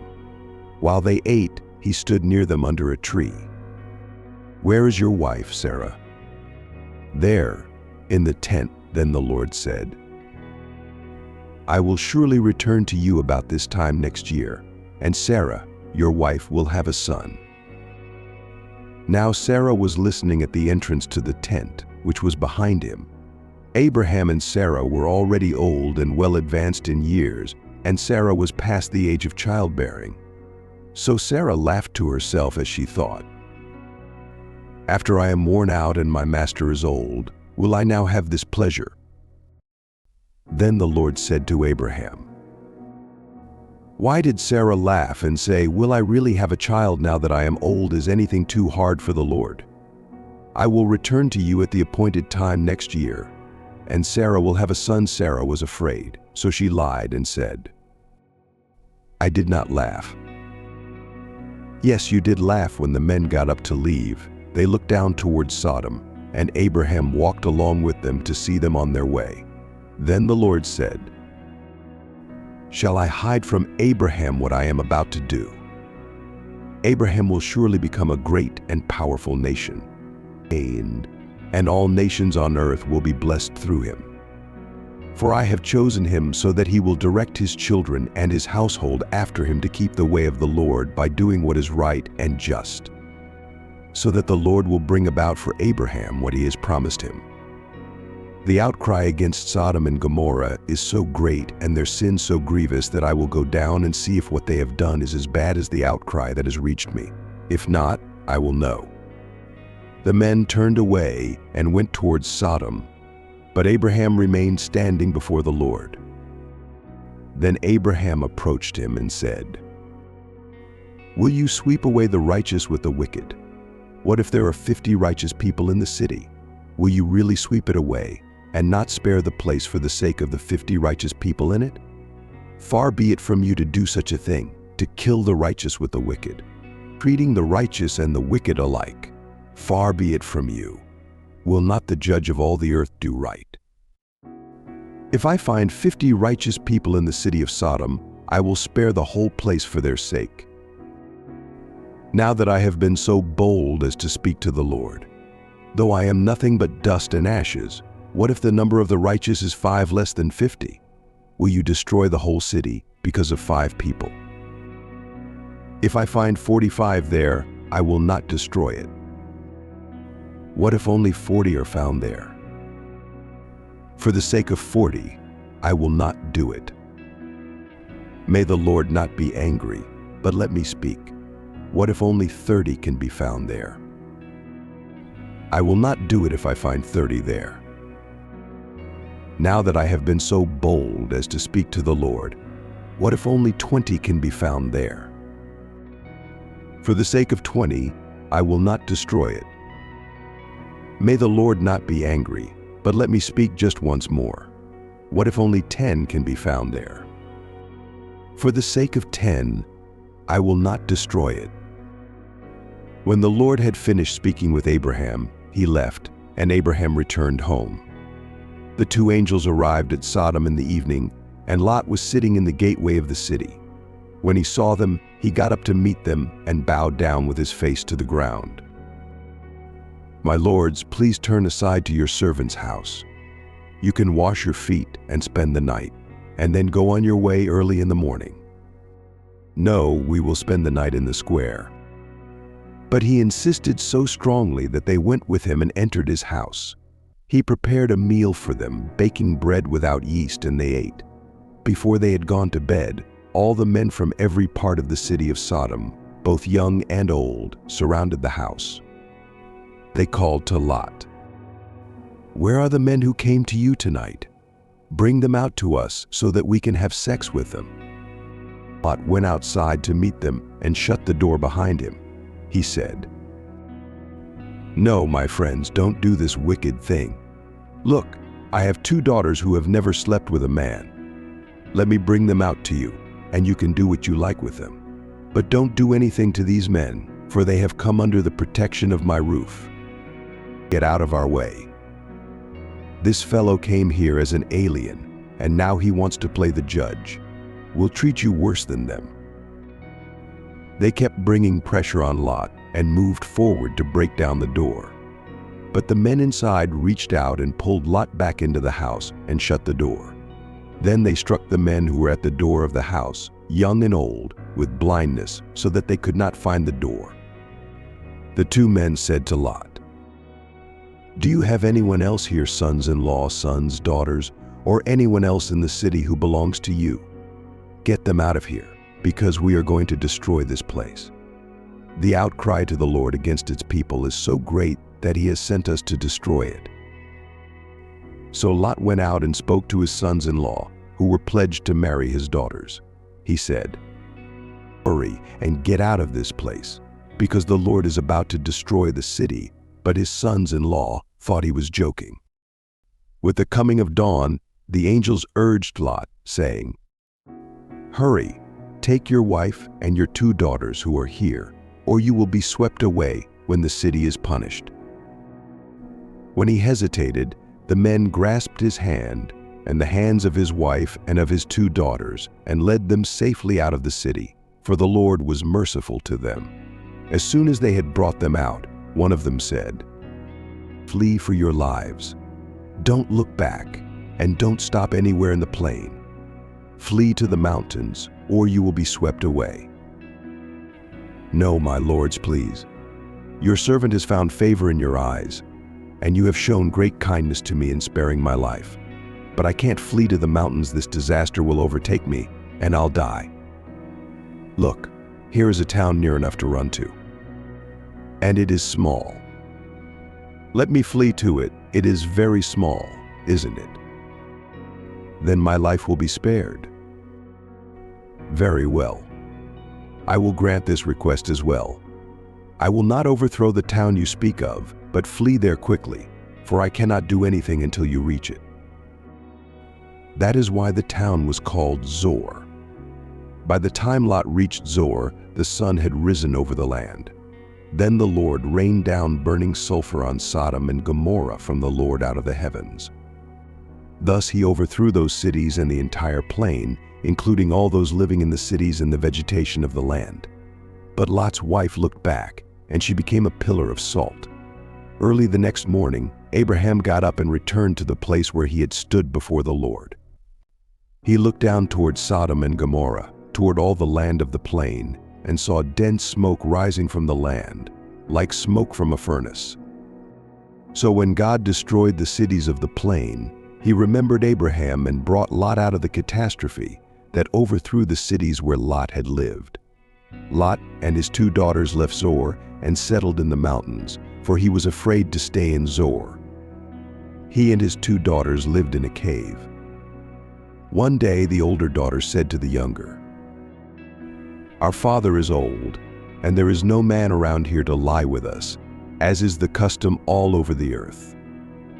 Let's get our father to drink wine and then lie with him and preserve our family line through our father." That night they got their father to drink wine, and the older daughter went in and lay with him. He was not aware of it when she lay down or when she got up. The next day, the older daughter said to the younger, "Last night I lay with my father. Let's get him to drink wine again tonight, and you go in and lie with him so we can preserve our family line through our father." So they got their father to drink wine that night as well. And the younger daughter went in and lay with him. Again, he was not aware of it when she lay down or when she got up. So both of Lot's daughters became pregnant by their father. The older daughter had a son and named him Moab. He is the father of the Moabites of today. The younger daughter also had a son, and she named him Ben-Ammi. He is the father of the Ammonites of today. Now Abraham moved on from there into the region of the Negev and lived between Kadesh and Shur.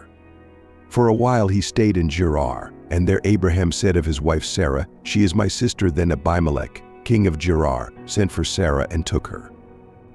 But God came to Abimelech in a dream one night and said to him, "You are as good as dead because of the woman you have taken. She is a married woman." Now Abimelech had not gone near her, so he said, "Lord, will you destroy an innocent nation? Did he not say to me, 'She is my sister,' and didn't she also say, 'He is my brother'? I have done this with a clear conscience and clean hands." Then God said to him in the dream, "Yes, I know you did this with a clear conscience, and so I have kept you from sinning against me. That is why I did not let you touch her. Now return the man's wife, for he is a prophet, and he will pray for you, and you will live. But if you do not return her, you may be sure that you and all yours will die." Early the next morning, Abimelech summoned all his officials, and when he told them all that had happened, they were very much afraid. Then Abimelech called Abraham in and said, "What have you done to us? How have I wronged you that you have brought such great guilt upon me and my kingdom? You have done things to me that should not be done. What was your reason for doing this?" Abraham replied, "I said to myself, there is surely no fear of God in this place, and they will kill me because of my wife. Besides, she really is my sister, the daughter of my father, though not of my mother, and she became my wife. And when God had me wander from my father's household, I said to her, 'This is how you can show your love to me everywhere we go. Say of me, he is my brother.'" Then Abimelech brought sheep and cattle and male and female slaves and gave them to Abraham. And he returned Sarah his wife to him. And Abimelech said, "My land is before you. Live wherever you like." To Sarah he said, "I am giving your brother 1,000 shekels of silver. This is to cover the offense against you before all who are with you. You are completely vindicated." Then Abraham prayed to God, and God healed Abimelech his wife and his slave girls so they could have children again. For the Lord had closed up every womb in Abimelech's household because of Abraham's wife Sarah. Now the Lord was gracious to Sarah, as he had said, and the Lord did for Sarah what he had promised. Sarah became pregnant and bore a son to Abraham in his old age, at the very time God had promised him. Abraham gave the name Isaac to the son Sarah bore. When his son Isaac was 8 days old, Abraham circumcised him as God commanded him. Abraham was 100 years old when his son Isaac was born to him.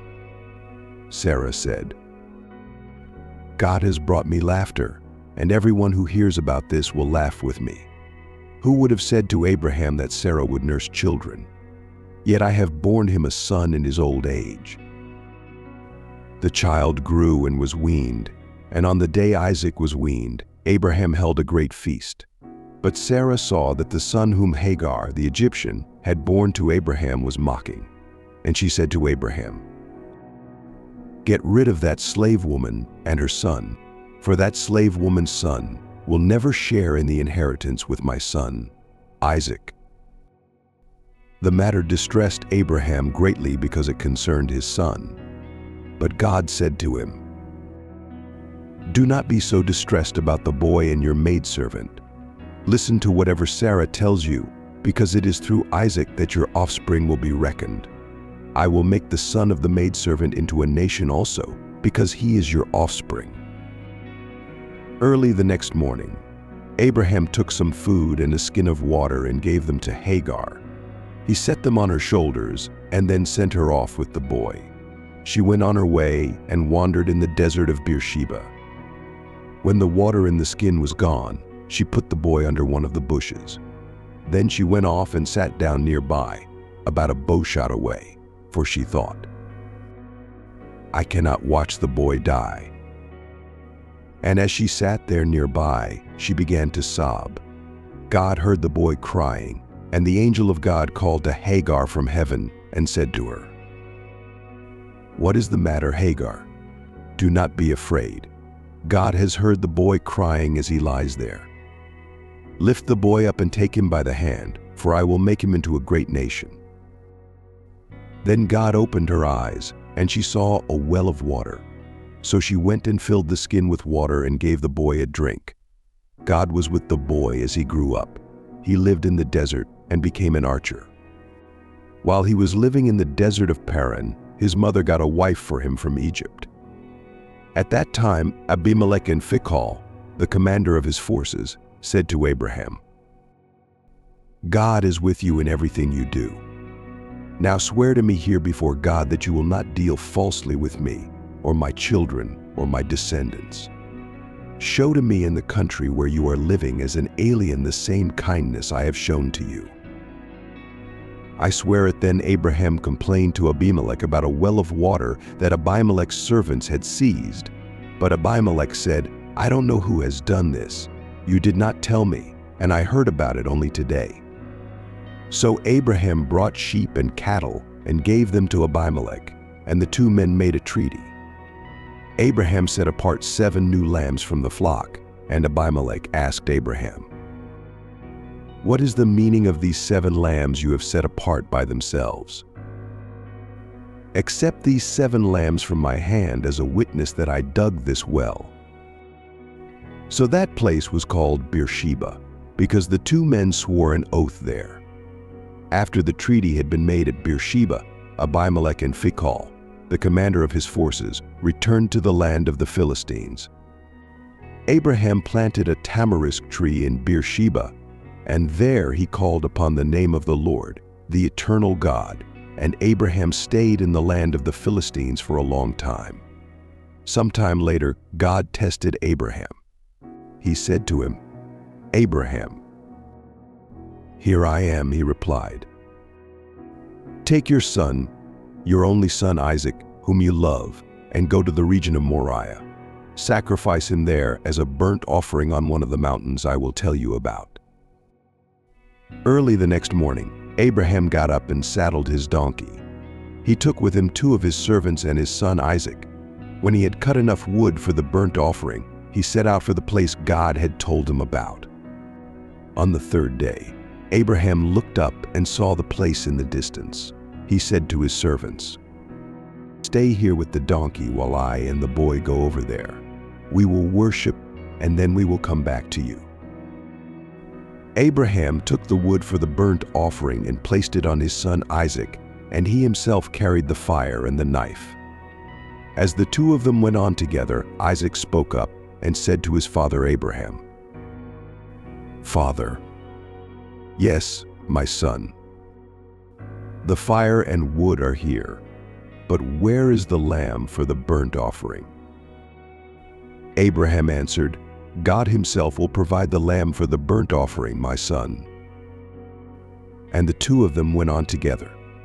When they reached the place God had told him about, Abraham built an altar there and arranged the wood on it.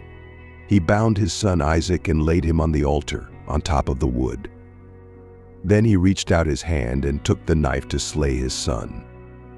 But the angel of the Lord called out to him from heaven, "Abraham, Abraham."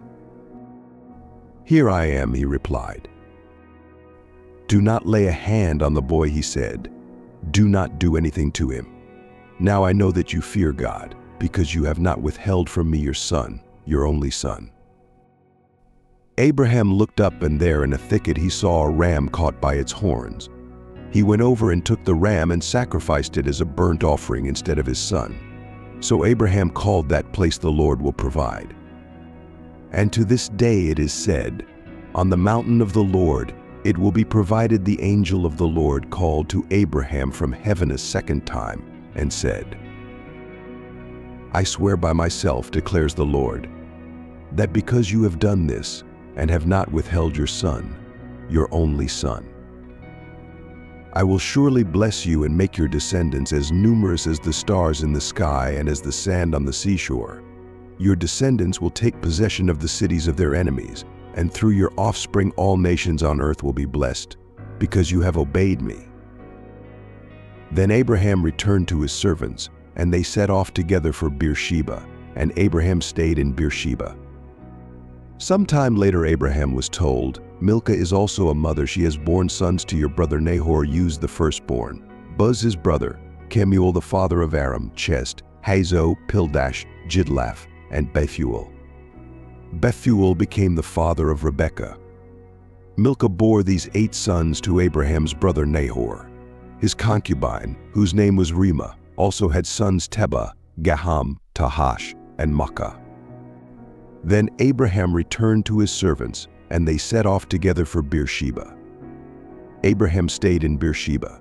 Sometime later, Abraham was informed, "Milcah is also a mother. She has borne sons to your brother Nahor, Buz the firstborn, Buz his brother, Kemuel the father of Aram, Kisel, Hazel, Peldash, Jidlaph, and Bethuel." Bethuel became the father of Rebekah. Milcah bore these 8 sons to Abraham's brother Nahor. His concubine, named Reumah, also had sons Tebah, Gayam, Taish, and Micah. Sarah lived to be 127 years old. She died at Kiriath Arba, that is Hebron, in the land of Canaan. Abraham went to mourn for Sarah and to weep over her. Then Abraham rose from beside his dead wife and spoke to the Hittites, saying, "I am an alien and a stranger among you. Sell me some property for a burial site here, so I can bury my dead." The Hittites replied to Abraham, "Sir, listen to us. You are a mighty prince among us. Bury your dead in the choicest of our tombs. None of us will refuse you his tomb for burying your dead." Then Abraham rose and bowed down before the people of the land, the Hittites. He said to them, "If you are willing to let me bury my dead, then listen to me and intercede with Ephron, son of Zohar, on my behalf, so he will sell me the cave of Machpelah, which belongs to him and is at the end of his field. Ask him to sell it to me for the full price as a burial site among you." Ephron the Hittite was sitting among his people, and he replied to Abraham in the hearing of all the Hittites who had come to the gate of his city, "No, my lord, listen to me. I give you the field, and I give you the cave that is in it. I give it to you in the presence of my people. Bury your dead." Again, Abraham bowed down before the people of the land and said to Ephron in their hearing, "Listen to me if you will. I will pay the price of the field. Accept it from me so I can bury my dead there. Listen to me, my lord. The land is worth 400 shekels of silver, but what is that between me and you? Bury your dead." Abraham agreed to Ephron's terms and weighed out for him the price he had named in the hearing of the Hittites minus 400 shekels of silver, according to the weight current among the merchants. So Ephron's field in Machpelah, near Mamre, both the field and the cave in it, and all the trees within the borders of the field, were deeded to Abraham as his property in the presence of all the Hittites who had come to the gate of the city. Afterward, Abraham buried his wife Sarah in the cave in the field of Machpelah near Mamre, which is at Hebron, in the land of Canaan. So the field and the cave in it were deeded to Abraham by the Hittites as a burial site. Abraham was now old and well advanced in years, and the Lord had blessed him in every way. He said to the chief servant in his household, the one in charge of all that he had, "Put your hand under my thigh.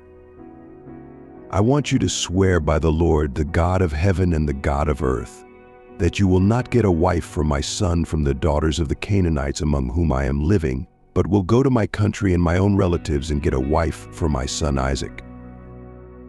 The servant asked him, "What if the woman is unwilling to come back with me to this land? Shall I then take your son back to the country you came from? Make sure that you do not take my son back there.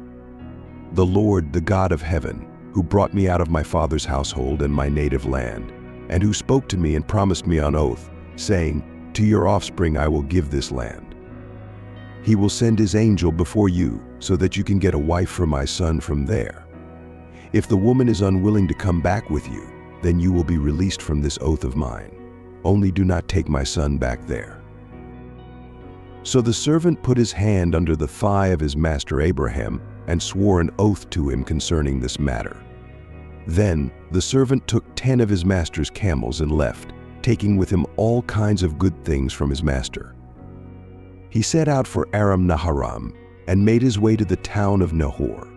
He had the camels kneel down near the well outside the town. It was toward evening, the time when the women go out to draw water. Then he prayed, "O Lord, God of my master Abraham, give me success today and show kindness to my master Abraham. See, I am standing beside this spring, and the daughters of the townspeople are coming out to draw water. May it be that when I say to a girl, 'Please let down your jar that I may have a drink,' and she says, 'Drink, and I'll water your camels too,' let her be the one you have chosen for your servant Isaac. By this I will know that you have shown kindness to my master." Before he had finished praying, Rebekah came out with her jar on her shoulder. She was the daughter of Bethuel, son of Milcah, who was the wife of Abraham's brother Nahor. The girl was very beautiful, a virgin, no man had ever lain with her. She went down to the spring, filled her jar, and came up again. The servant hurried to meet her and said, "Please give me a little water from your jar." "Drink, my lord," she said, and quickly lowered the jar to her hands and gave him a drink. After she had given him a drink, she said, "I'll draw water for your camels too, until they have finished drinking." So she quickly emptied her jar into the trough, ran back to the well to draw more water, and drew enough for all his camels. Without saying a word, the man watched her closely to learn whether or not the Lord had made his journey successful. When the camels had finished drinking, the man took out a gold nose ring weighing a beka and 2 gold bracelets weighing 10 shekels. Then he asked, "Whose daughter are you? Please tell me, is there room in your father's house for us to spend the night?" "I am the daughter of Bethuel, the son that Milcah bore to Nahor. We have plenty of straw and fodder, as well as room for you to spend the night." Then the man bowed down and worshipped the Lord, saying, "Praise be to the Lord, the God of my master Abraham, who has not abandoned his kindness and faithfulness to my master. As for me, the Lord has led me on the journey to the house of my master's relatives." The girl ran and told her mother's household about these things. Now Rebekah had a brother named Laban, and he hurried out to the man at the spring. As soon as he had seen the nose ring and the bracelets on his sister's arms and had heard Rebekah tell what the man said to her, he went out to the man and found him standing by the camels near the spring. "Come, you who are blessed by the Lord, why are you standing out here? I have prepared the house and a place for the camels." So the man went to the house, and the camels were unloaded. Straw and fodder were brought for the camels, and water for him and his men to wash their feet. Then food was set before him, but he said, "I will not eat until I have told you what I have to say." "Then tell us." "I am Abraham's servant. The Lord has blessed my master abundantly, and he has become wealthy. He has given him sheep and cattle, silver and gold, male servants and female servants, and camels and donkeys.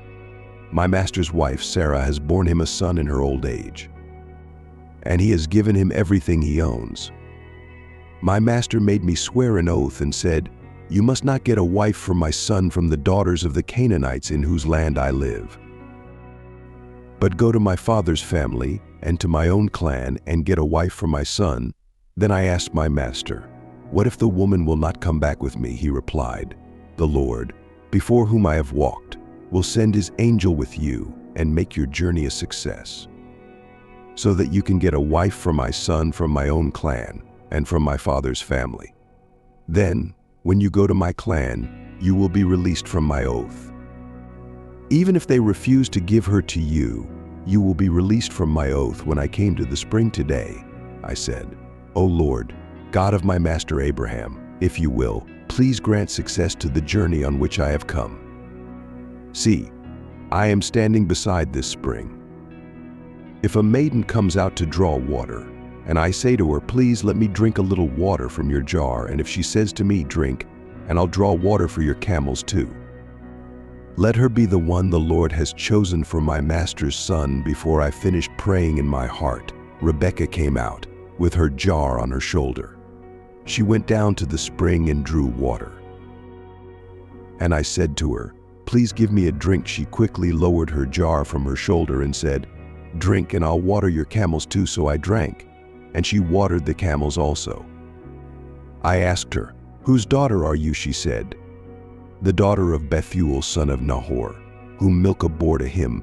Then I put the ring on her nose and the bracelets on her arms, and I bowed down and worshiped the Lord. I praised the Lord, the God of my master Abraham, who had led me on the right road to get the granddaughter of my master's brother for his son. Now, if you will show kindness and faithfulness to my master, tell me, and if not, tell me, so I may know which way to turn." Laban and Bethuel answered, "This is from the Lord. We can say nothing to you one way or the other. Here is Rebekah, take her and go, and let her become the wife of your master's son, as the Lord has directed." When Abraham's servant heard what they said, he bowed down to the ground before the Lord. Then the servant brought out gold and silver jewelry and articles of clothing and gave them to Rebekah. He also gave costly gifts to her brother and to her mother. Then he and the men who were with him ate and drank and spent the night there. When they got up the next morning, he said, "Send me on my way to my master." But her brother and her mother replied, "Let the girl remain with us 10 days or so, then you may go." But he said to them, "Do not detain me, now that the Lord has granted success to my journey. Send me on my way, so I may go to my master." Then they said, "Let's call the girl and ask her about it." So they called Rebekah and asked her, "Will you go with this man?" "I will go," she said. So they sent their sister Rebekah on her way, along with her nurse and Abraham's servant and his men. And they blessed Rebekah and said to her, "Our sister, may you increase to thousands upon thousands. May your offspring possess the gates of their enemies." Then Rebekah and her maids got ready and mounted the camels and went back with the man. So the servant took Rebekah and left. Now Isaac had come from Beer-lahai-roi, for he was living in the Negev. He went out to the field one evening to meditate, and as he looked up, he saw camels approaching. Rebekah also looked up and saw Isaac. She got down from her camel and asked the servant, "Who is that man in the field coming to meet us?" "He is my master," the servant answered. So she took her veil and covered herself. Then the servant told Isaac all he had done. Isaac brought her into the tent of his mother Sarah, and he married Rebekah. So she became his wife, and he loved her, and Isaac was comforted after his mother's death. So they called Rebekah and asked her, "Will you go with this man?" "I will go," she answered. So they sent their sister Rebekah on her way, along with her nurse, Abraham's servant, and his men. They blessed Rebekah and said to her, "Our sister, may you become the mother of thousands upon thousands, may your offspring possess the gates of their enemies." Then Rebekah and her maids got ready, mounted their camels, and went back with the man. The servant took Rebekah and left. Isaac had come from Beer-lahai-roi, for he was living in the Negev. He went out to the field one evening to meditate, and as he looked up, he saw camels approaching. Rebekah also looked up and saw Isaac. She got down from her camel and asked the servant, "Who is that man in the field coming to meet us?" "He is my master," the servant replied. So she took her veil and covered herself. Then the servant told Isaac all he had done. Isaac brought her into the tent of his mother Sarah, and he married Rebekah. She became his wife, and he loved her. Isaac was comforted after his mother's death. Abraham took another wife, whose name was Keturah. She bore him Zimran, Jokshan, Medan, Midian, Ishbak, and Shua. Jokshan was the father of Sheba and Dedan. The descendants of Dedan were the Ashurites, the Letushites, and the Lemites. The sons of Midian were Ephah, Epher, Hanok, Abida, and Eldah. All these were descendants of Keturah. Abraham left everything he owned to Isaac. But while he was still living, he gave gifts to the sons of his concubines and sent them away from his son Isaac to the land of the east. Altogether, Abraham lived 175 years. Then Abraham breathed his last and died at a good old age, an old man and full of years, and was gathered to his people. His sons Isaac and Ishmael buried him in the cave of Machpelah near Mamre, in the field of Ephron son of Zohar the Hittite. The field Abraham had bought from the Hittites. There Abraham was buried with his wife Sarah. After Abraham's death, God blessed his son Isaac, who then lived near Beer-lahai-roi. This is the account of Abraham's son Ishmael, whom Hagar the Egyptian, Sarah's maidservant, bore to Abraham. These are the names of the 12 tribal rulers according to their settlements and camps. Altogether, Ishmael lived 137 years. He breathed his last and died, and was gathered to his people. His descendants settled in the area from Havilah to Shur, near the border of Egypt, as you go toward Ashur. And they lived in hostility toward all their brothers. This is the account of Abraham's son Isaac. Abraham became the father of Isaac, and Isaac was 40 years old when he married Rebekah, daughter of Bethuel the Aramean from Paddan Aram, and sister of Laban the Aramean. Isaac prayed to the Lord on behalf of his wife because she was barren. The Lord answered his prayer, and his wife Rebekah became pregnant. The babies jostled each other within her, and she said, "Why is this happening to me?" So she went to inquire of the Lord. The Lord said to her, "Two nations are in your womb, and two peoples from within you will be separated. One people will be stronger than the other, and the older will serve the younger." When the time came for her to give birth, there were twin boys in her womb. The first to come out was red, and his whole body was like a hairy garment, so they named him Esau. After this, his brother came out with his hand grasping Esau's heel, so he was named Jacob. Isaac was 60 years old when Rebekah gave birth to them. The boys grew up, and Esau became a skillful hunter, a man of the open country, while Jacob was a quiet man, staying among the tents. Isaac, who had a taste for wild game, loved Esau.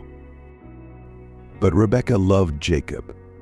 Once when Jacob was cooking some stew, Esau came in from the open country, famished. He said to Jacob, "Quick, let me have some of that red stew. I'm famished." That is why he was also called Edom. Jacob replied, "First, sell me your birthright." "Look, I am about to die," Esau said. "What good is the birthright to me?" "But swear to me first," Jacob said. So he swore an oath to him, selling his birthright to Jacob. Then Jacob gave Esau some bread and some lentil stew. He ate and drank and then got up and left. So Esau despised his birthright. Now there was a famine in the land, besides the earlier famine of Abraham's time. And Isaac went to Abimelech, king of the Philistines, in Gerar. The Lord appeared to Isaac and said, "Do not go down to Egypt. Live in the land where I tell you to live.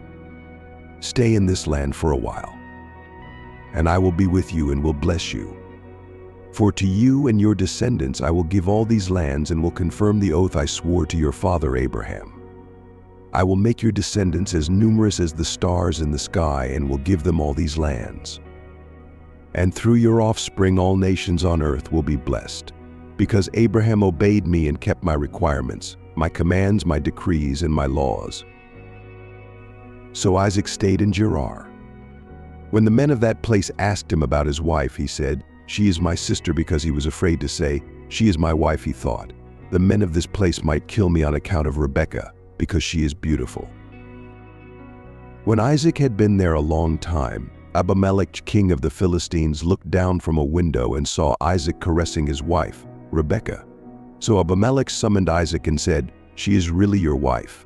Why did you say, 'She is my sister'?" "Because I thought I might lose my life on account of her," Isaac replied.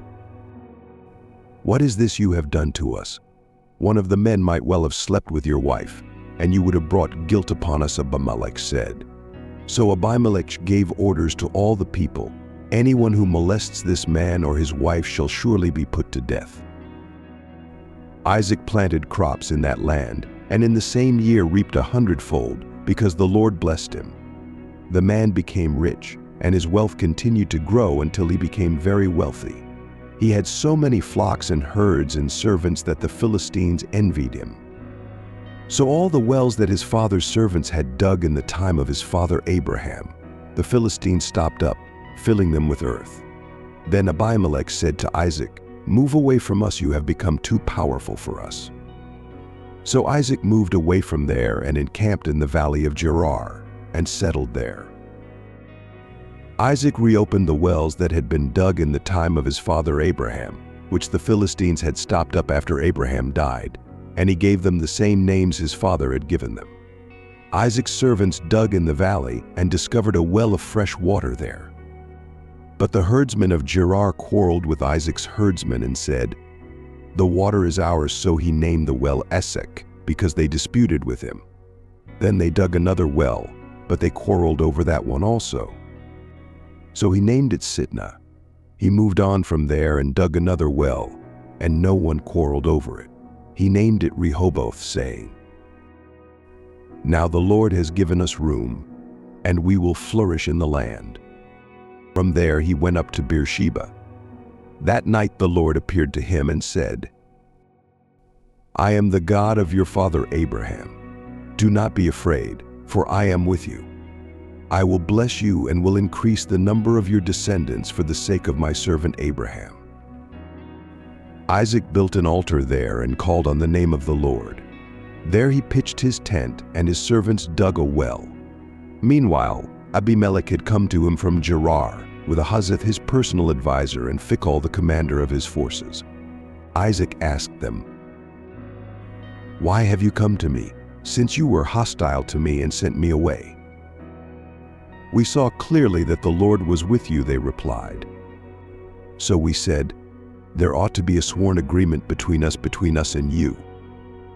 Let us make a treaty with you that you will do us no harm, just as we did not molest you but always treated you well and sent you away in peace. And now you are blessed by the Lord." Isaac then made a feast for them, and they ate and drank. Early the next morning the men swore an oath to each other. Then Isaac sent them on their way, and they left him in peace. That day Isaac's servants came and told him about the well they had dug. They said, "We have found water." He called it Sheba, and to this day the name of the town has been Beersheba. When Esau was 40 years old, he married Judith, daughter of Beeri the Hittite, and also Basemath, daughter of Elon the Hittite. They were a source of grief to Isaac and Rebekah. Now Rebekah was listening as Isaac spoke to his son Esau. When Esau left for the open country to hunt game and bring it back, Rebekah said to her son Jacob, "Look, I overheard your father say to your brother Esau, 'Bring me some game and prepare me some tasty food to eat, so that I may give you my blessing in the presence of the Lord before I die now, my son.'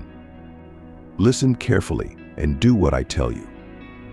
Go out to the flock and bring me 2 choice young goats so I can prepare some tasty food for your father, just the way he likes it. Then take it to your father to eat, so that he may give you his blessing before he dies." Jacob said to Rebekah, his mother, "Abram. But my brother Esau is a hairy man, and I'm a man with smooth skin. What if my father touches me? I would appear to be tricking him and would bring down a curse on myself rather than a blessing. Let the curse fall on me, my son. Just do what I say. Go and get them for me." So he went and got them and brought them to his mother. She prepared some tasty food, just the way his father liked it. Then Rebekah took the best clothes of Esau, her older son, which she had in the house, and put them on her younger son Jacob. She also covered his hands and the smooth part of his neck with the goatskins. Then she handed the tasty food and the bread she had made to her son Jacob. He went to his father and said, "My father." "Yes, my son." "Who is it?"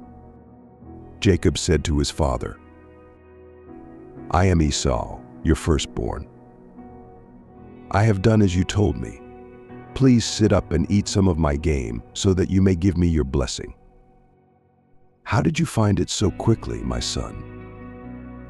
"The Lord your God gave me success." "Come nearer so I can touch you, my son, to know whether you really are my son Esau or not."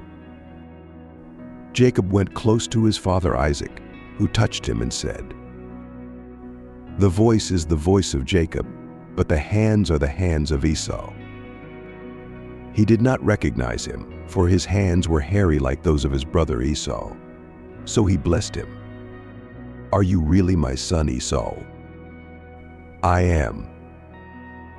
"My son, bring me some of your game to eat so that I may give you my blessing." Jacob brought it to him and he ate, and he brought some wine and he drank. Then his father Isaac said to him, "Come here, my son, and kiss me." So he went to him and kissed him.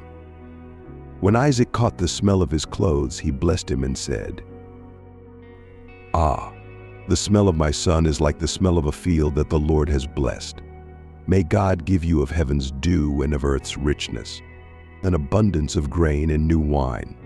May nations serve you and peoples bow down to you. Be Lord over your brothers, and may the sons of your mother bow down to you. May those who curse you be cursed, and those who bless you be blessed." After Isaac finished blessing him and Jacob had scarcely left his father's presence, his brother Esau came in from hunting.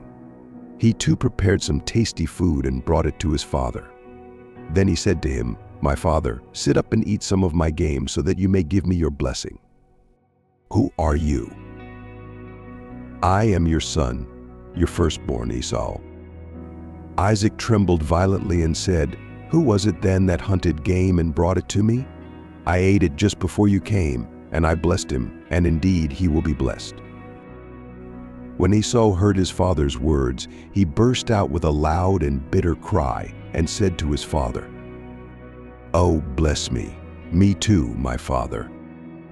Your brother came deceitfully and took your blessing. Isn't he rightly named Jacob? He has deceived me these 2 times. He took my birthright and now he's taken my blessing. Haven't you reserved any blessing for me? I have made him lord over you and have made all his relatives his servants, and I have sustained him with grain and new wine. So what can I possibly do for you, my son? Do you only have one blessing, my father? Bless me too, my father." Then Esau wept aloud. His father Isaac answered him, "Your dwelling will be away from the earth's richness, away from the dew of heaven above. You will live by the sword, and you will serve your brother. But when you grow restless, you will throw his yoke from off your neck." Esau held a grudge against Jacob because of the blessing his father had given him. He said to himself, "The days of mourning for my father are near. Then I will kill my brother Jacob." When Rebekah was told what her older son Esau had said, she sent for her younger son Jacob and said to him, "Your brother Esau is consoling himself with the thought of killing you. Now then, my son, do what I say. Flee at once to my brother Laban in Haran. Stay with him for a while until your brother's fury subsides, when your brother is no longer angry with you and forgets what you did to him. I'll send word for you to come back from there. Why should I lose both of you in one day?" Then Rebekah said to Isaac, "I'm disgusted with living because of these Hittite women. If Jacob takes a wife from among the women of this land, from Hittite women like these, my life will not be worth living." So Isaac called for Jacob and blessed him and commanded him, "Do not marry a Canaanite woman. Go at once to Paddan Aram, to the house of your mother's father, Bethuel. Take a wife for yourself there from among the daughters of Laban, who's your mother's brother. May God Almighty bless you and make you fruitful and increase your numbers until you become a community of peoples. May He give you and your descendants the blessing given to Abraham, so that you may take possession of the land where you now live as an alien, the land God gave to Abraham." Then Isaac sent Jacob on his way, and he went to Paddan Aram, to Laban, son of Bethuel the Aramean, the brother of Rebekah, who was the mother of Jacob and Esau. Now Esau learned that Isaac had blessed Jacob and had sent him to Paddan Aram to take a wife from there, and that when he blessed him, he commanded him, "Do not marry a Canaanite woman." And that Jacob had obeyed his father and mother and had gone to Paddan Aram. He realized how displeasing the Canaanite women were to his father Isaac, so he went to Ishmael and married Mahalath, the sister of Nebaioth and daughter of Ishmael, son of Abraham, in addition to the wives he already had. Jacob left Beersheba and set out for Haran. When he reached a certain place, he stopped for the night because the sun had set. Taking one of the stones there, he put it under his head and lay down to sleep.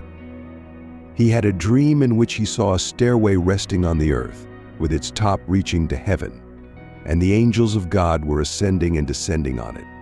There above it stood the Lord, and he said, "I am the Lord, the God of your father Abraham and the God of Isaac. I will give you and your descendants the land on which you are lying. Your descendants will be like the dust of the earth, and you will spread out to the west and to the east, to the north and to the south. All peoples on earth will be blessed through you and your offspring. I am with you and will watch over you wherever you go, and I will bring you back to this land. I will not leave you until I have done what I have promised you." When Jacob awoke from his sleep, he thought, "Surely the Lord is in this place, and I was not aware of it. How awesome is this place! This is none other than the house of God. This is the gate of heaven." Early the next morning, Jacob took the stone he had placed under his head, set it up as a pillar, and poured oil on top of it. He called that place Bethel, though the city used to be called Luz. Then Jacob made a vow, saying, "If God will be with me and will watch over me on this journey I am taking, and will give me food to eat and clothes to wear, so that I return safely to my father's house, then the Lord will be my God, and this stone that I have set up as a pillar will be God's house. And of all that you give me, I will give you a tenth." Then Jacob continued on his journey and came to the land of the eastern peoples. There he saw a well in the field with 3 flocks of sheep lying near it, because the flocks were watered from that well. The stone over the mouth of the well was large. When all the flocks were gathered there, the shepherds would roll the stone away from the well's mouth and water the sheep. Then they would return the stone to its place over the mouth of the well. Jacob asked the shepherds, "My brothers, where are you from?" "We're from Haran." "Do you know Laban, Nahor's grandson?" "Yes, we know him." "Is he well?" "Yes, he is. And here comes his daughter Rachel with the sheep." "Look, the sun is still high. It is not time for the flocks to be gathered. Water the sheep and take them back to pasture." "We can't until all the flocks are gathered and the stone has been rolled away from the mouth of the well. Then we will water the sheep." While he was still talking with them, Rachel came with her father's sheep, for she was a shepherdess. When Jacob saw Rachel, the daughter of Laban, his mother's brother, and Laban's sheep, he went over, rolled the stone away from the mouth of the well, and watered his uncle's sheep. Then Jacob kissed Rachel and began to weep aloud. He told Rachel that he was a relative of her father and a son of Rebekah. So she ran and told her father. As soon as Laban heard the news about Jacob, his sister's son, he hurried to meet him. He embraced him, kissed him, and brought him to his home. There Jacob told him everything that had happened. Then Laban said to him, "You are my own flesh and blood." After Jacob had stayed with him for a whole month, Laban said to him, "Just because you are a relative of mine, should you work for me for nothing? Tell me what your wages should be." Now Laban had 2 daughters. The name of the older was Leah, and the name of the younger was Rachel. Leah had weak eyes, but Rachel was lovely in form and beautiful. Jacob was in love with Rachel and said, "I'll work for you 7 years in return for your younger daughter Rachel.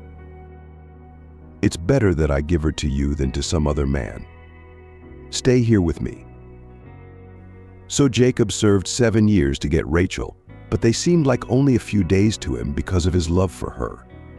Then Jacob said to Laban, "Give me my wife. My time is completed, and I want to lie with her." So Laban brought together all the people of the place and gave a feast. But when evening came, he took his daughter Leah and gave her to Jacob, and Jacob lay with her. Laban gave his servant girl Zilpah to Leah as her maidservant. When morning came, there was Leah. So Jacob said to Laban, "What is this you have done to me? I served you for Rachel, didn't I? Why have you deceived me? It is not our custom here to give the younger daughter in marriage before the older one. Finish this daughter's bridal week, and then we will give you the younger one also, in return for another 7 years of work." And Jacob did so. He finished the week with Leah, and then Laban gave him his daughter Rachel to be his wife. Laban gave his servant girl Bilhah to Rachel as her maidservant.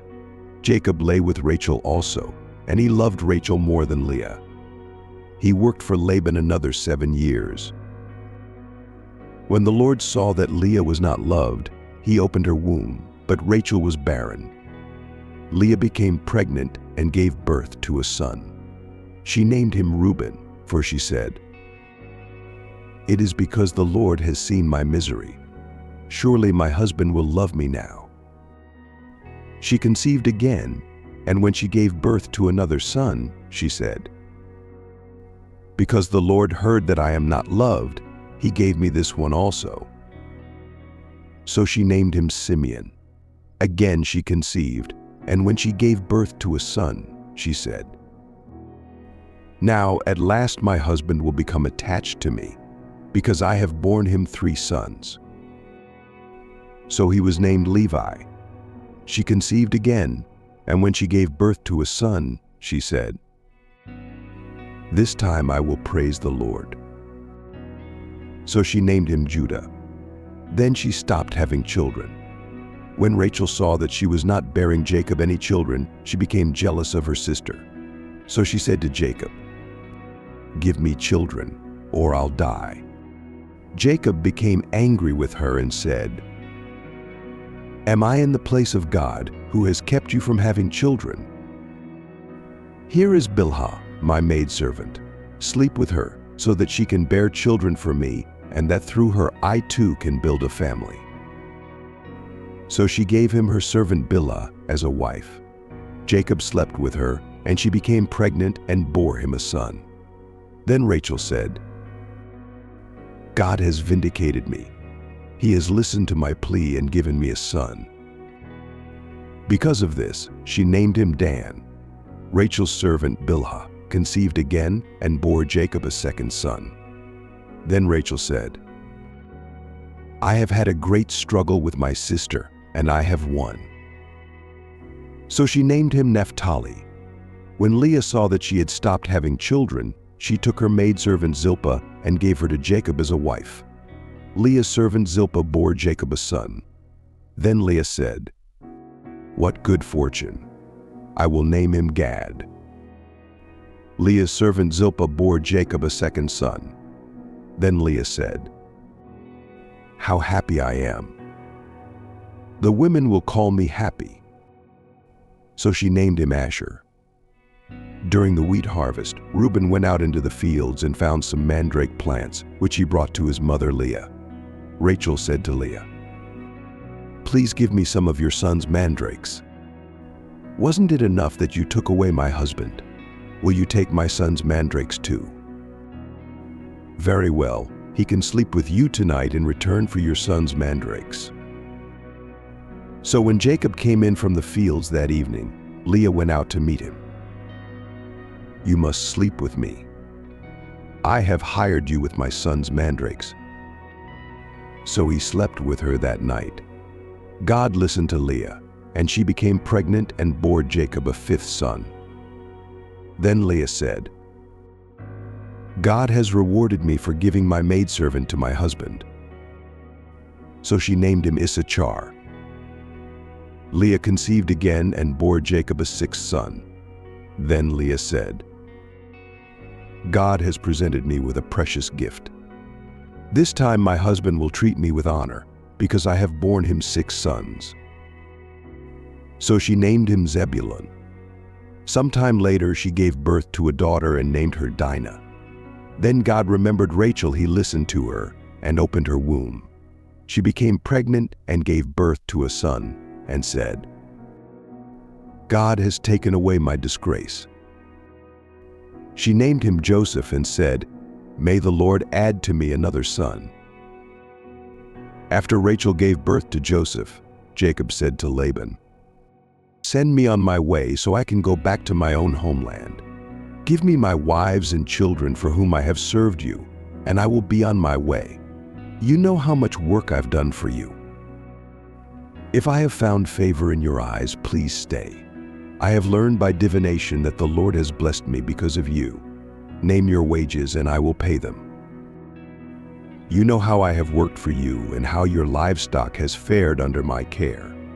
The little you had before I came has increased greatly, and the Lord has blessed you wherever I have been. But now, when may I do something for my own household? What shall I give you? Don't give me anything. But if you will do this one thing for me, I will go on tending your flocks and watching over them. Let me go through all your flocks today and remove from them every speckled or spotted sheep, every dark-colored lamb, and every spotted or speckled goat. They will be my wages, and my honesty will testify for me in the future whenever you check on the wages you have paid me. Any goat in my possession that is not speckled or spotted, or any lamb that is not dark-colored, will be considered stolen." Agreed. Let it be as you have said. That same day, Laban removed all the male goats that were streaked or spotted, and all the speckled or spotted female goats, all that had white on them, and all the dark-colored lambs, and placed them in the care of his sons. Then he put a 3-day journey between himself and Jacob, while Jacob continued to tend the rest of Laban's flocks. Jacob, however, took fresh cut branches from poplar, almond, and plane trees and made white stripes on them by peeling the bark and exposing the white inner wood of the branches. Then he placed the peeled branches in all the watering troughs, so they would be directly in front of the flocks when they came to drink. When the flocks were in heat and came to drink, they made it in front of the branches, and they bore young that were streaked, speckled, or spotted. Jacob set apart the young of the flock by themselves, but made the rest face the streaked and dark-colored animals that belonged to Laban. Thus he made separate flocks for himself and did not put them with Laban's animals. Whenever the stronger females were in heat, Jacob would place the branches in the troughs in front of the animals so they would mate near the branches. But if the animals were weak, he would not place them there. So the weak animals went to Laban and the strong ones to Jacob. In this way, the man grew exceedingly prosperous and came to own large flocks, maidservants, menservants, camels, and donkeys. Jacob heard that Laban's sons were saying, "Jacob has taken everything our father owned and has gained all this wealth from what belonged to our father." And Jacob noticed that Laban's attitude toward him was not what it had been. Then the Lord said to Jacob, "Go back to the land of your fathers and to your relatives, and I will be with you." So Jacob sent word to Rachel and Leah to come out to the fields where his flocks were. He said to them, "I see that your father's attitude toward me is not what it was before, but the God of my father has been with me. You know that I've worked for your father with all my strength, yet your father has cheated me by changing my wages 10 times. However, God has not allowed him to harm me. If he said, 'The speckled ones will be your wages,' then all the flocks gave birth to speckled young. And if he said, 'The streaked ones will be your wages,' then all the flocks bore streaked young. So God has taken away your father's livestock and has given them to me in breeding season. I once had a dream in which I looked up and saw that the male goats mating with the flock were streaked, speckled, or spotted. The angel of God said to me in the dream, 'Jacob,' and I answered, 'Here I am,' he said. 'Look up and see that all the male goats mating with the flock are streaked, speckled, or spotted, for I have seen all that Laban has been doing to you. I am the God of Bethel, where you anointed a pillar and where you made a vow to me. Now leave this land at once and go back to your native land.' Then Rachel and Leah replied, 'Do we still have any share in the inheritance of our father's estate? Does he not regard us as foreigners? Not only has he sold us, but he has used up what was paid for us. Surely all the wealth that God took away from our father belongs to us and our children. So do whatever God has told you.' Then Jacob put his children and his wives on camels, and he drove all his livestock ahead of him, along with all the goods he had accumulated in Paddan Aram, to go to his father Isaac in the land of Canaan. When Laban had gone to shear his sheep, Rachel stole her father's household gods. Moreover, Jacob deceived Laban the Aramean by not telling him he was running away. So he fled with all he had, and crossing the river, he headed for the hill country of Gilead. On the third day, Laban was told that Jacob had fled. Taking his relatives with him, he pursued Jacob for 7 days and caught up with him in the hill country of Gilead. Then God came to Laban the Aramean in a dream at night and said to him, "Be careful not to say anything to Jacob, either good or bad." Jacob had pitched his tent in the hill country of Gilead when Laban overtook him, and Laban and his relatives camped there too. Then Laban said to Jacob, "What have you done? You've deceived me and carried off my daughters like captives in war. Why did you run off secretly and deceive me? Why didn't you tell me so I could send you away with joy and singing to the music of tambourines and harps? You didn't even let me kiss my grandchildren and my daughters goodbye. You have done a foolish thing. I have the power to harm you. But last night the God of your father said to me, 'Be careful not to say anything to Jacob. Either good or bad, now you have gone off because you long to return to your father's house. But why did you steal my gods?' I was afraid because I thought you would take your daughters away from me by force. But if you find anyone who has your gods, he shall not live in the presence of our relatives. See for yourself whether there is anything of yours here with me, and if so, take it." Now Jacob did not know that Rachel had stolen the gods. So Laban went into Jacob's tent and into Leah's tent, and into the tent of the two maidservants, but he found nothing. After he came out of Leah's tent, he entered Rachel's tent. Now Rachel had taken the household gods and put them inside her camel's saddle and was sitting on them. Laban searched through everything in the tent but found nothing. Rachel said to her father, "Don't be angry, my lord, that I cannot stand up in your presence. I'm having my period." So he searched but could not find the household gods. Jacob was angry and took Laban to task. "What is my crime? What sin have I committed that you hunt me down?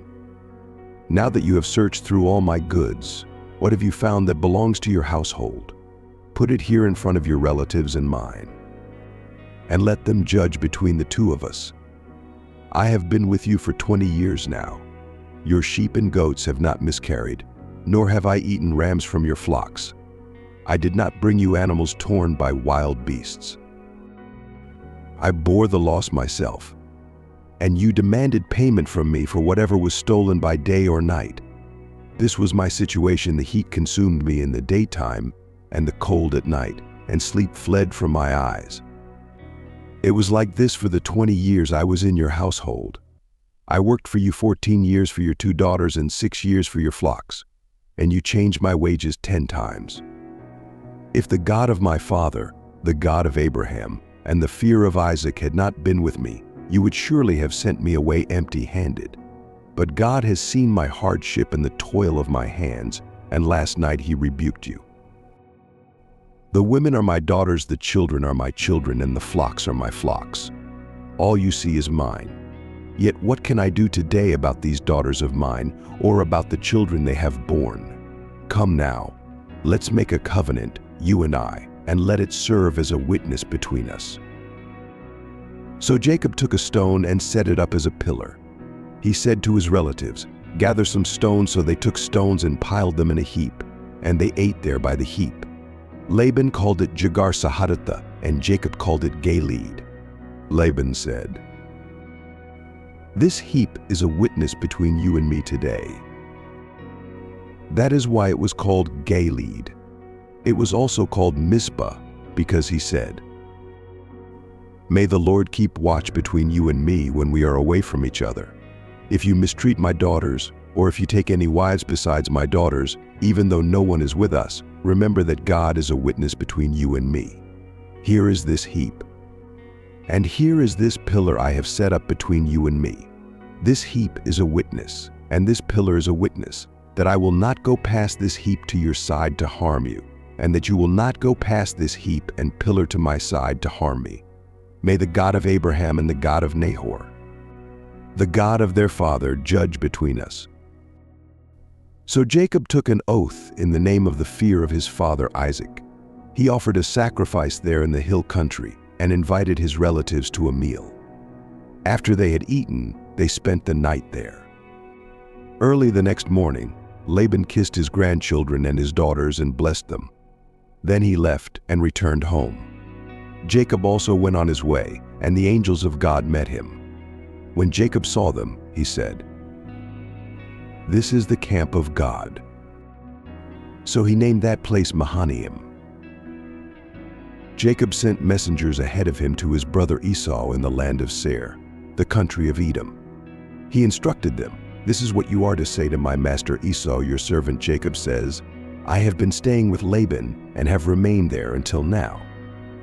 I have cattle and donkeys, sheep and goats, male servants and female servants. Now I am sending this message to my lord, that I may find favor in your eyes." When the messengers returned to Jacob, they said, "We went to your brother Esau, and now he is coming to meet you, and 400 men are with him." In great fear and distress, Jacob divided the people who were with him into 2 groups, along with the flocks, herds, and camels. He thought, if Esau comes and attacks one group, the group that is left may escape. Then Jacob prayed, "O God of my father Abraham, God of my father Isaac, O Lord, who said to me, Go back to your country and your relatives, and I will make you prosper. I am unworthy of all the kindness and faithfulness you have shown your servant. I had only my staff when I crossed this Jordan, but now I have become two groups. Save me, I pray, from the hand of my brother Esau, for I am afraid he will come and attack me, and also the mothers with their children. But you have said, I will surely make you prosper and will make your descendants like the sand of the sea, which cannot be counted. He spent the night there, and from what he had with him, he selected a gift for his brother Esau: 200 female goats and 20 male goats, 200 ewes and 20 rams, 30 female camels with their young, 40 cows and 10 bulls, and 20 female donkeys and 10 male donkeys.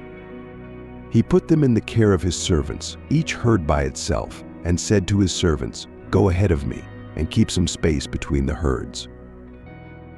He instructed the one in the lead, When my brother Esau meets you and asks, To whom do you belong, and where are you going? Who owns all these animals in front of you? Then you are to say, They belong to your servant Jacob. They are a gift sent to my lord Esau, and he is coming behind us. He also instructed the second, the third, and all the others who followed the herds, You are to say the same thing to Esau when you meet him. And be sure to say, Your servant Jacob is coming behind us, for Jacob thought, I will pacify him with these gifts I am sending on ahead. Later, when I see him, perhaps he will receive me. So Jacob's gifts went on ahead of him, but he himself spent the night in the camp. That night Jacob got up and took his 2 wives, his 2 maidservants, and his 11 sons, and crossed the ford of the Jabbok. After he had sent them across the stream, he sent over all his possessions. So Jacob was left alone, and a man wrestled with him till daybreak. When the man saw that he could not overpower him, he touched the socket of Jacob's hip so that his hip was wrenched as he wrestled with the man. Then the man said, Let me go, for it is daybreak. But Jacob replied, I will not let you go unless you bless me. The man asked him, What is your name? Jacob, he answered. Your name will no longer be Jacob, but Israel, because you have struggled with God and with men and have overcome. Please tell me your name. Why do you ask my name? Then he blessed him there. So Jacob called the place Peniel, saying, It is because I saw God face to face, and yet my life was spared. The sun rose above him as he passed Peniel, and he was limping because of his hip. Therefore, to this day, the Israelites do not eat the tendon attached to the socket of the hip, because the socket of Jacob's hip was touched near the tendon. Jacob looked up and saw Esau coming with his 400 men. So he divided the children among Leah, Rachel, and the 2 maidservants. He put the maidservants and their children in front, Leah and her children next, and Rachel and Joseph in the rear. He himself went on ahead and bowed down to the ground 7 times as he approached his brother. But Esau ran to meet Jacob and embraced him. He threw his arms around his neck and kissed him, and they wept. Then Esau looked up and saw the women and children. Who are these with you? They are the children God has graciously given your servant. Then the maidservants and their children approached and bowed down. Next, Leah and her children came and bowed down. Last of all came Joseph and Rachel, and they too bowed down. Esau asked, What do you mean by all these droves I met? To find favor in your eyes, my lord. I already have plenty, my brother. Keep what you have for yourself. No, please. If I have found favor in your eyes, accept this gift from me, for to see your face is like seeing the face of God now that you have received me favorably. Please accept the present that was brought to you, for God has been gracious to me, and I have all I need. And because Jacob insisted, Esau accepted it. Then Esau said, Let us be on our way. I'll accompany you. My Lord knows that the children are tender, and that I must care for the ewes and cows that are nursing their young. If they are driven hard just one day, all the animals will die. So let my Lord go on ahead of his servant, while I move along slowly at the pace of the droves before me and that of the children until I come to my Lord in Seir. Then let me leave some of my men with you. But why do that? Just let me find favor in the eyes of my Lord." So that day Esau started on his way back to Seir. Jacob, however, went to Succoth, where he built a place for himself and made shelters for his livestock. That is why the place is called Succoth. After Jacob returned from Paddan Aram, he arrived safely at the city of Shechem in Canaan and camped near the city. For 100 pieces of silver he bought from the sons of Hamor, the father of Shechem, the plot of ground where he pitched his tent. There he set up an altar and named it El Elohe Israel. Now Dinah, the daughter Leah had borne to Jacob, went out to visit the women of the land. When Shechem, son of Hamor the Hivite, the ruler of that area, saw her, he took her and violated her. His heart was drawn to Dinah, the daughter of Jacob. He loved the girl and spoke tenderly to her. Shechem said to his father Hamor, "Get me this girl as my wife." When Jacob heard that his daughter Dinah had been defiled, his sons were in the fields with his livestock, so he kept quiet about it until they came home. Then Shechem's father Hamor went out to talk with Jacob. When Jacob's sons heard what had happened, they came in from the fields. They were filled with grief and fury, because Shechem had committed a disgraceful act in Israel by lying with Jacob's daughter, an act that should not be done. But Hamor said to them, "My son Shechem has his heart set on your daughter. Please give her to him as his wife. Intermarry with us, give us your daughters, and take our daughters for yourselves. You can settle among us. The land is open to you. Live in it, trade in it, and acquire property in it." Then Shechem said to Dinah's father and brothers, "Let me find favor in your eyes, and I will give you whatever you ask. Make the price for the bride and the gift I am to bring as great as you like, and I'll pay whatever you ask. Only give me the girl as my wife." Because their sister Dinah had been defiled, Jacob's sons replied deceitfully as they spoke to Shechem and his father Hamor. They said to them, "We can't do such a thing. We can't give our sister to a man who is not circumcised. That would be a disgrace to us. We will consent to you on one condition only, that you become like us by circumcising all your males. Then we will give you our daughters and take your daughters for ourselves. We'll settle among you and become one people with you. But if you will not agree to be circumcised, we will take our sister and go." Their proposal seemed good to Hamor and his son Shechem. The young man, who was the most honored of all his father's household, wasted no time in doing what they said, because he was delighted with Jacob's daughter. So Hamor and his son Shechem went to the gate of their city to speak to their fellow townsmen. "These men are friendly toward us. Let them live in our land and trade in it. The land has plenty of room for them. We can marry their daughters, and they can marry ours. But the men will consent to live with us as one people only on the condition that our males be circumcised, as they themselves are. Won't their livestock, their property, and all their other animals become ours? So let us give our consent to them, and they will settle among us." All the men who went out of the city gate agreed with Hamor and his son Shechem, and every male in the city was circumcised.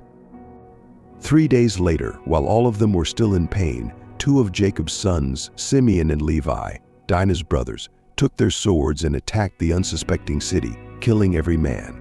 They put Hamor and his son Shechem to the sword and took Dinah from Shechem's house and left. The sons of Jacob came upon the dead bodies and looted the city where their sister had been defiled.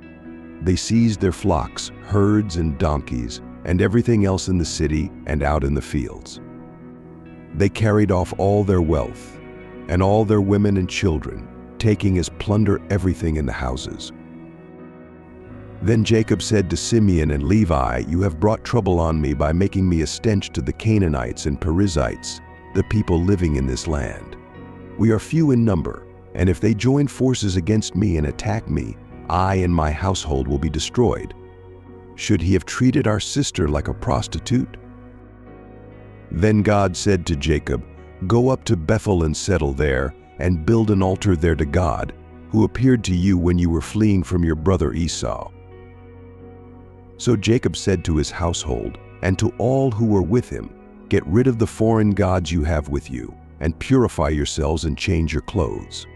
Then come, let us go up to Bethel, where I will build an altar to God, who answered me in the day of my distress, and who has been with me wherever I have gone." So they gave Jacob all the foreign gods they had, and the rings in their ears.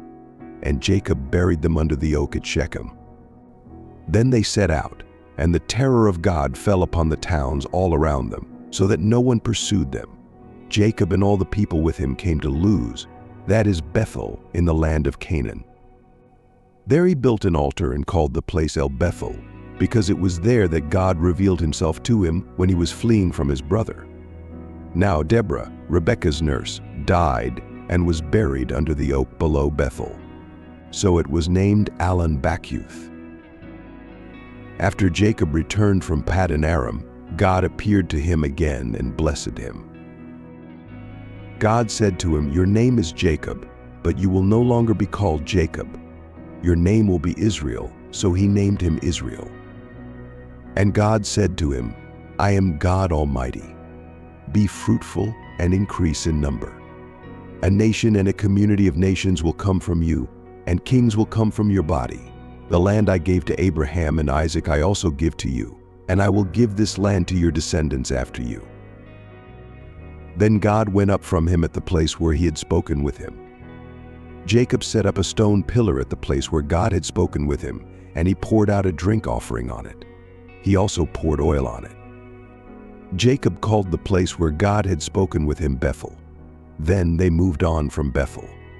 While there was still some distance from Ephrath, Rachel began to give birth and had great difficulty. As she was having great difficulty in childbirth, the midwife said to her, "Don't be afraid, for you have another son." As she breathed her last, for she was dying, she named her son Benoni, but his father named him Benjamin. So Rachel died and was buried on the way to Ephrath, that is, Bethlehem. Over her tomb, Jacob set up a pillar, and to this day, that pillar marks Rachel's tomb. Israel moved on again and pitched his tent beyond Migdal-Eder. While Israel was living in that region, Reuben went in and slept with his father's concubine Bilhah, and Israel heard of it. Jacob had 12 sons. The sons of Leah, Reuben the firstborn of Jacob, Simeon, Levi, Judah, Issachar, and Zebulun. The sons of Rachel, Joseph and Benjamin. The sons of Rachel's maidservant, Bilhah, Dan, and Naphtali. The sons of Leah's maidservants, Zilpah, Gad, and Asher. These were the sons of Jacob, who were born to him in Paddan Aram. Jacob came home to his father Isaac in Mamre near Kiriath Arba, that is, Hebron, where Abraham and Isaac had stayed. Isaac lived 180 years. Then he breathed his last and died, and was gathered to his people, old and full of years. His sons Esau and Jacob buried him. This is the account of Esau, that is, Edom. Esau took his wives from the women of Cain and Abel, daughter of Elon the Hittite, and Oholibamah, daughter of Anna and granddaughter of Zibeon the Hivite. Also Basemath, daughter of Ishmael and sister of Nebaioth. Adah bore Eliphaz to Esau. Basemath bore Reuel, and Oholibamah bore Jeush, Jalam, and Korah.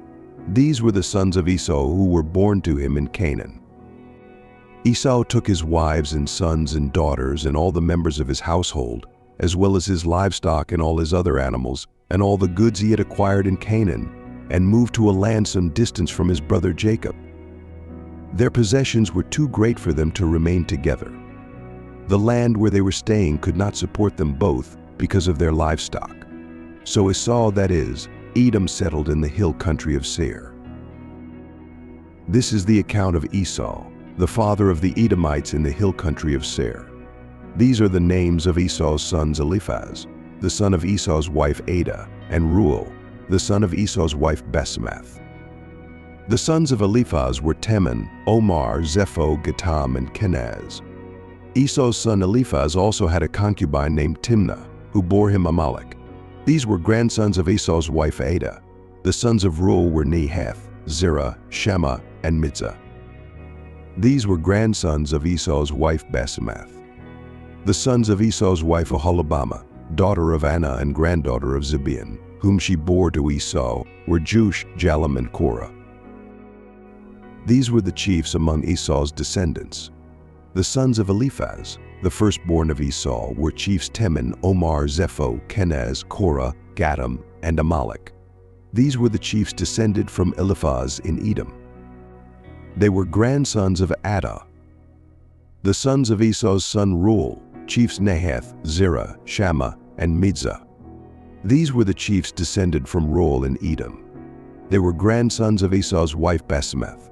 The sons of Esau's wife Oholibamah, chiefs Jush, Jalam, and Korah. These were the chiefs descended from Esau's wife Oholibamah, daughter of Anah. These were the sons of Esau, that is, Edom, and these were their chiefs.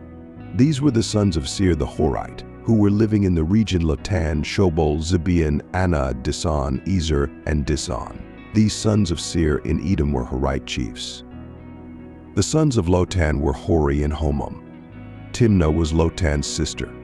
The sons of Shobal were Alvan, Manahath, Ebo, Shepho, and Onam. The sons of Zibeon were Aiah and Anah. This is the Anah who discovered the hot springs in the desert while he was grazing the donkeys of his father Zibeon. The children of Anah were Disan and Oholibamah, daughter of Anah. The sons of Disan were Hemdan, Eshban, Ithran, and Chiran. The sons of Ezer were Bilhan, Zavan, and Achan.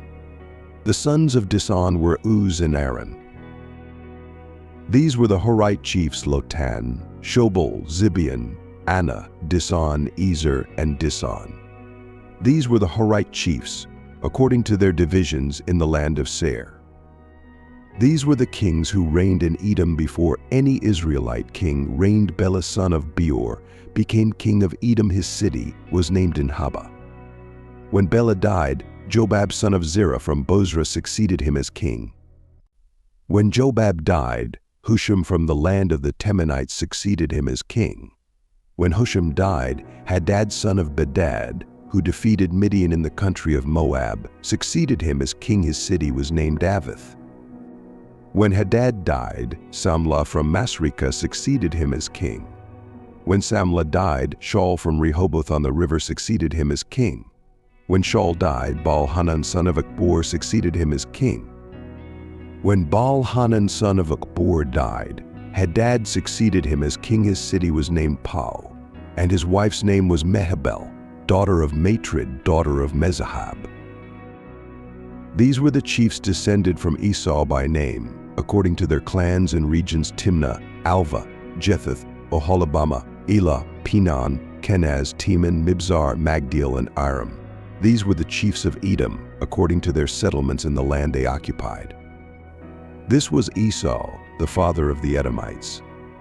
Jacob lived in the land where his father had stayed, the land of Canaan. This is the account of Jacob. Joseph, a young man of 17, was tending the flocks with his brothers, the sons of Bilhah and the sons of Zilpah, his father's wives, and he brought their father a bad report about them. Now Israel loved Joseph more than any of his other sons, because he had been born to him in his old age, and he made a richly ornamented robe for him. When his brothers saw that their father loved him more than any of them, they hated him and could not speak a kind word to him. Joseph had a dream, and when he told it to his brothers, they hated him all the more. He said to them, "Listen to this dream I had. We were binding sheaves of grain out in the field when suddenly my sheaf rose and stood upright, while your sheaves gathered around mine and bowed down to it. Jacob tore his clothes, put on sackcloth, and mourned for his son many days. All his sons and daughters came to comfort him, but he refused to be comforted. He said, 'In mourning will I go down to the grave to my son.' So his father wept for him. Meanwhile, in Egypt, Joseph was sold to Potiphar, one of Pharaoh's officials, the captain of the guard. The Lord was with Joseph, and he prospered, and he lived in the house of his Egyptian master. When his master saw that the Lord was with him, and that the Lord gave him success in everything he did, Joseph found favor in his eyes and became his attendant. Potiphar put him in charge of his household, and he entrusted to his care everything he owned. From the time he put him in charge of his household and all that he owned, the Lord blessed the household of the Egyptian because of Joseph. The blessing of the Lord was on everything Potiphar had, both in the house and in the field. So Potiphar left everything he had in Joseph's care with Joseph in charge. He did not concern himself with anything except the food he ate. Now Joseph was well built and handsome, and after a while his master's wife took notice of Joseph and said, "Come to bed with me." But he refused. "With me in charge, my master does not concern himself with anything in the house. Everything he owns he has entrusted to my care. No one is greater in this house than I am. My master has withheld nothing from me except you, because you are his wife. How then could I do such a wicked thing and sin against God?" And though she spoke to Joseph day after day, he refused to go to bed with her or even be with her. One day he went into the house to attend to his duties, and none of the household servants was inside. She caught him by his cloak and said, "Come to bed with me." But he left his cloak in her hand and ran out of the house. When she saw that he had left his cloak in her hand and had run out of the house, she called her household servants. "Look," she said to them, "this Hebrew has been brought to us to make sport of us. He came in here to sleep with me, but I screamed. When he heard me scream for help, he left his cloak beside me and ran out of the house." She kept his cloak beside her until his master came home. Then she told him this story. "That Hebrew slave you brought us came to me to make sport of me. But as soon as I screamed for help, he left his cloak beside me and ran out of the house." When his master heard the story his wife told him, saying, "This is how your slave treated me," he burned with anger. Joseph's master took him and put him in prison, the place where the king's prisoners were confined. But while Joseph was there in the prison, the Lord was with him. He showed him kindness and granted him favor in the eyes of the prison warden. So the warden put Joseph in charge of all those held in the prison, and he was made responsible for all that was done there. The warden paid no attention to anything under Joseph's care, because the Lord was with Joseph and gave him success in whatever he did. Then Jacob tore his clothes, put on sackcloth, and mourned for his son many days. All his sons and daughters came to comfort him, but he refused to be comforted. "No," he said, "in mourning will I go down to the grave to my son." So his father wept for him. Meanwhile, the Midianites sold Joseph in Egypt to Potiphar, one of Pharaoh's officials, the captain of the guard. At that time, Judah left his brothers and went down to stay with a man of Adullam named Hira. There Judah met the daughter of a Canaanite man named Shua. He married her and slept with her. She became pregnant and gave birth to a son, and he was named Er. She conceived again and gave birth to a son and named him Onan. She gave birth to yet another son and named him Shelah. It was at Kezib that she gave birth to him. Judah got a wife for Er, his firstborn, and her name was Tamar. But Er, Judah's firstborn, was wicked in the Lord's sight, so the Lord put him to death. Then Judah said to Onan, "Lie with your brother's wife and fulfill your duty to her as a brother-in-law to produce offspring for your brother." But Onan knew that the offspring would not be his. So whenever he lay with his brother's wife, he spilled his semen on the ground to keep from producing offspring for his brother.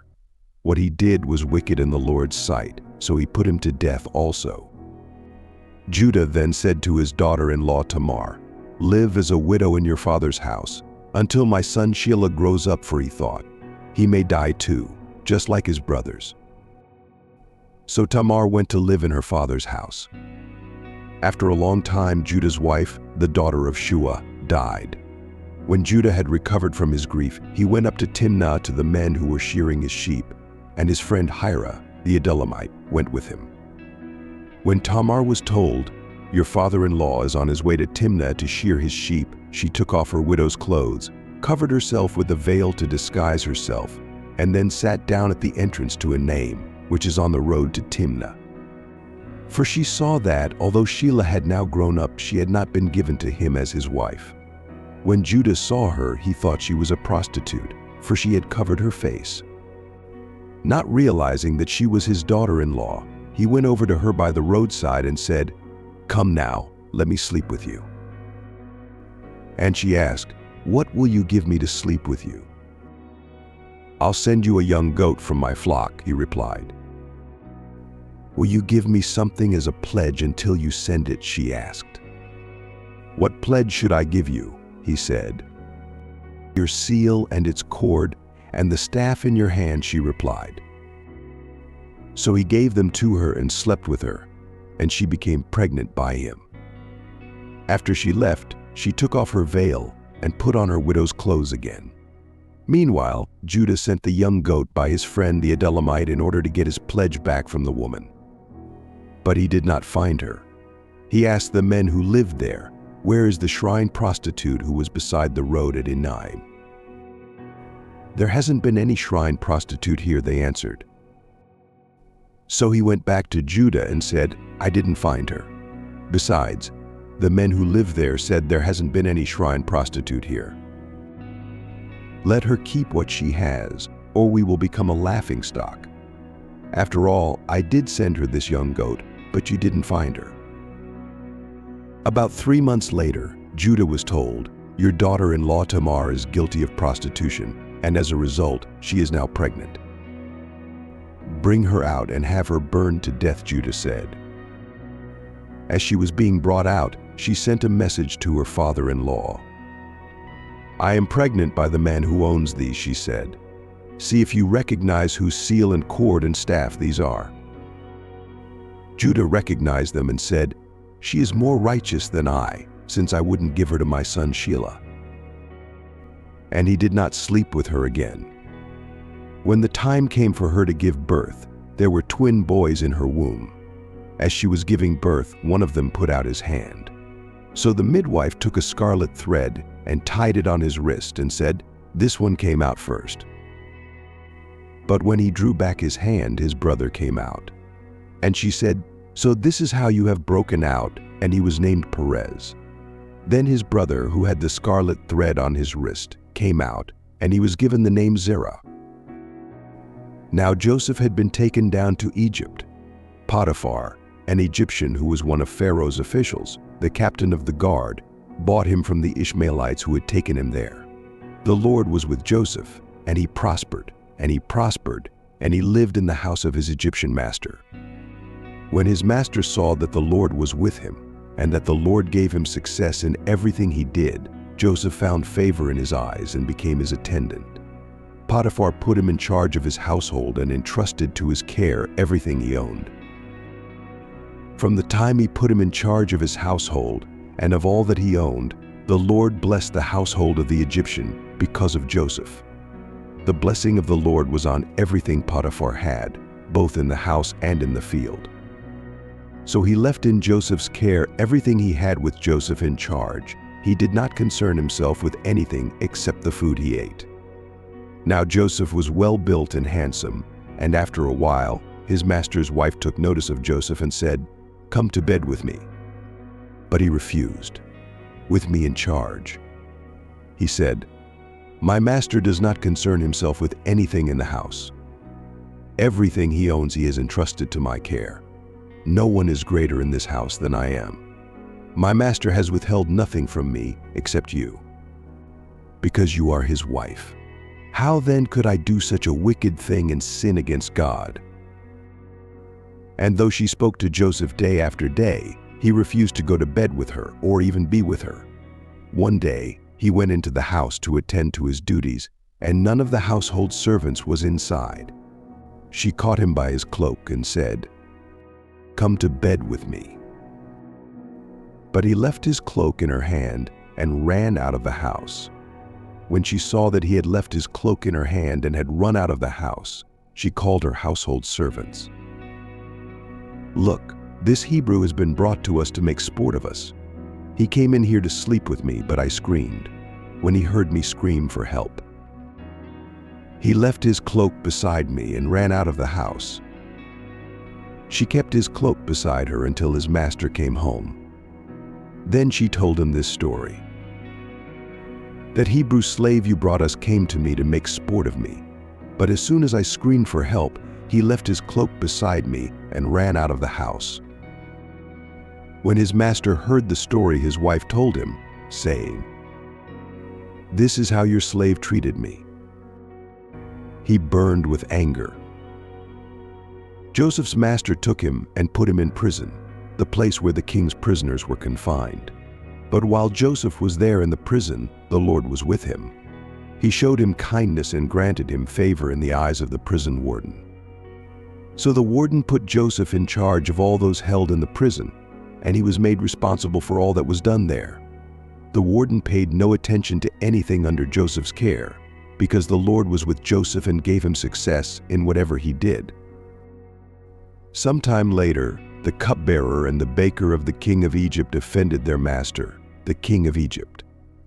Pharaoh was angry with his two officials, the chief cupbearer and the chief baker, and put them in custody in the house of the captain of the guard, in the same prison where Joseph was confined.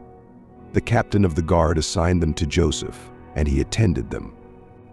After they had been in custody for some time, each of the two men, the cupbearer and the baker of the king of Egypt, who were being held in prison, had a dream the same night.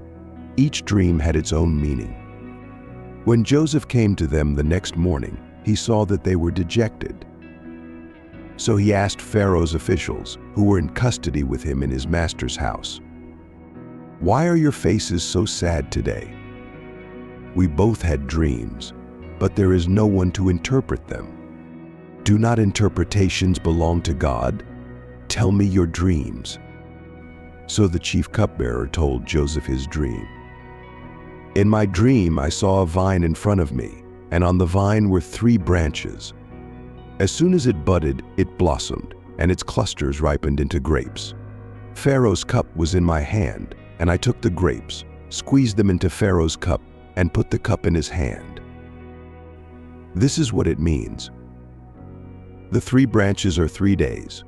Within 3 days, Pharaoh will lift up your head and restore you to your position, and you will put Pharaoh's cup in his hand, just as you used to do when you were his cupbearer. But when all goes well with you, remember me and show me kindness. Mention me to Pharaoh and get me out of this prison. For I was forcibly carried off from the land of the Hebrews, and even here I have done nothing to deserve being put in a dungeon." When the chief baker saw that Joseph had given a favorable interpretation, he said to Joseph, "I too had a dream. On my head were 3 baskets of bread. In the top basket were all kinds of baked goods for Pharaoh, but the birds were eating them out of the basket on my head. This is what it means. The 3 baskets are 3 days. Within 3 days, Pharaoh will lift off your head and hang you on a tree, and the birds will eat away your flesh." Now the 3rd day was Pharaoh's birthday, and he gave a feast for all his officials. He lifted up the heads of the chief cupbearer and the chief baker in the presence of his officials. He restored the chief cupbearer to his position so that he once again put the cup into Pharaoh's hand. But he hanged the chief baker, just as Joseph had said to them in his interpretation. The chief cupbearer, however, did not remember Joseph. He forgot him. When 2 full years had passed, Pharaoh had a dream. He was standing by the Nile, when out of the river there came up 7 cows, sleek and fat, and they grazed among the reeds. After them, 7 other cows, ugly and gaunt, came up out of the Nile and stood beside those on the riverbank. And the cows that were ugly and gaunt ate up the 7 sleek, fat cows. Then Pharaoh woke up. He fell asleep again and had a second dream. 7 heads of grain, healthy and good, were growing on a single stalk. After them, 7 other heads of grain sprouted, thin and scorched by the east wind. The thin heads of grain swallowed up the 7 healthy full heads. Then Pharaoh woke up. It had been a dream. In the morning his mind was troubled. So he sent for all the magicians and wise men of Egypt. Pharaoh told them his dreams, but no one could interpret them for him. Then the chief cupbearer said to Pharaoh, "Today I am reminded of my shortcomings. Pharaoh was once angry with his servants, and he imprisoned me and the chief baker in the house of the captain of the guard. Each of us had a dream the same night, and each dream had a meaning of its own. Now a young Hebrew was there with us, as a servant of the captain of the guard. We told him our dreams, and he interpreted them for us, giving each man the interpretation of his dream. And things turned out exactly as he interpreted them to us. I was restored to my position, and the other man was hanged." So Pharaoh sent for Joseph, and he was quickly brought from the dungeon. When he had shaved and changed his clothes, he came before Pharaoh. Pharaoh said to Joseph, "I had a dream, and no one can interpret it. But I have heard it said of you that when you hear a dream, you can interpret it. I cannot do it, but God will give Pharaoh the answer he desires. In my dream, I was standing on the bank of the Nile, when out of the river there came up 7 cows, fat and sleek, and they grazed among the reeds. After them, 7 other cows came up, scrawny and very ugly and lean. I had never seen such ugly cows in all the land of Egypt. The lean, ugly cows ate up the 7 fat cows that came up first.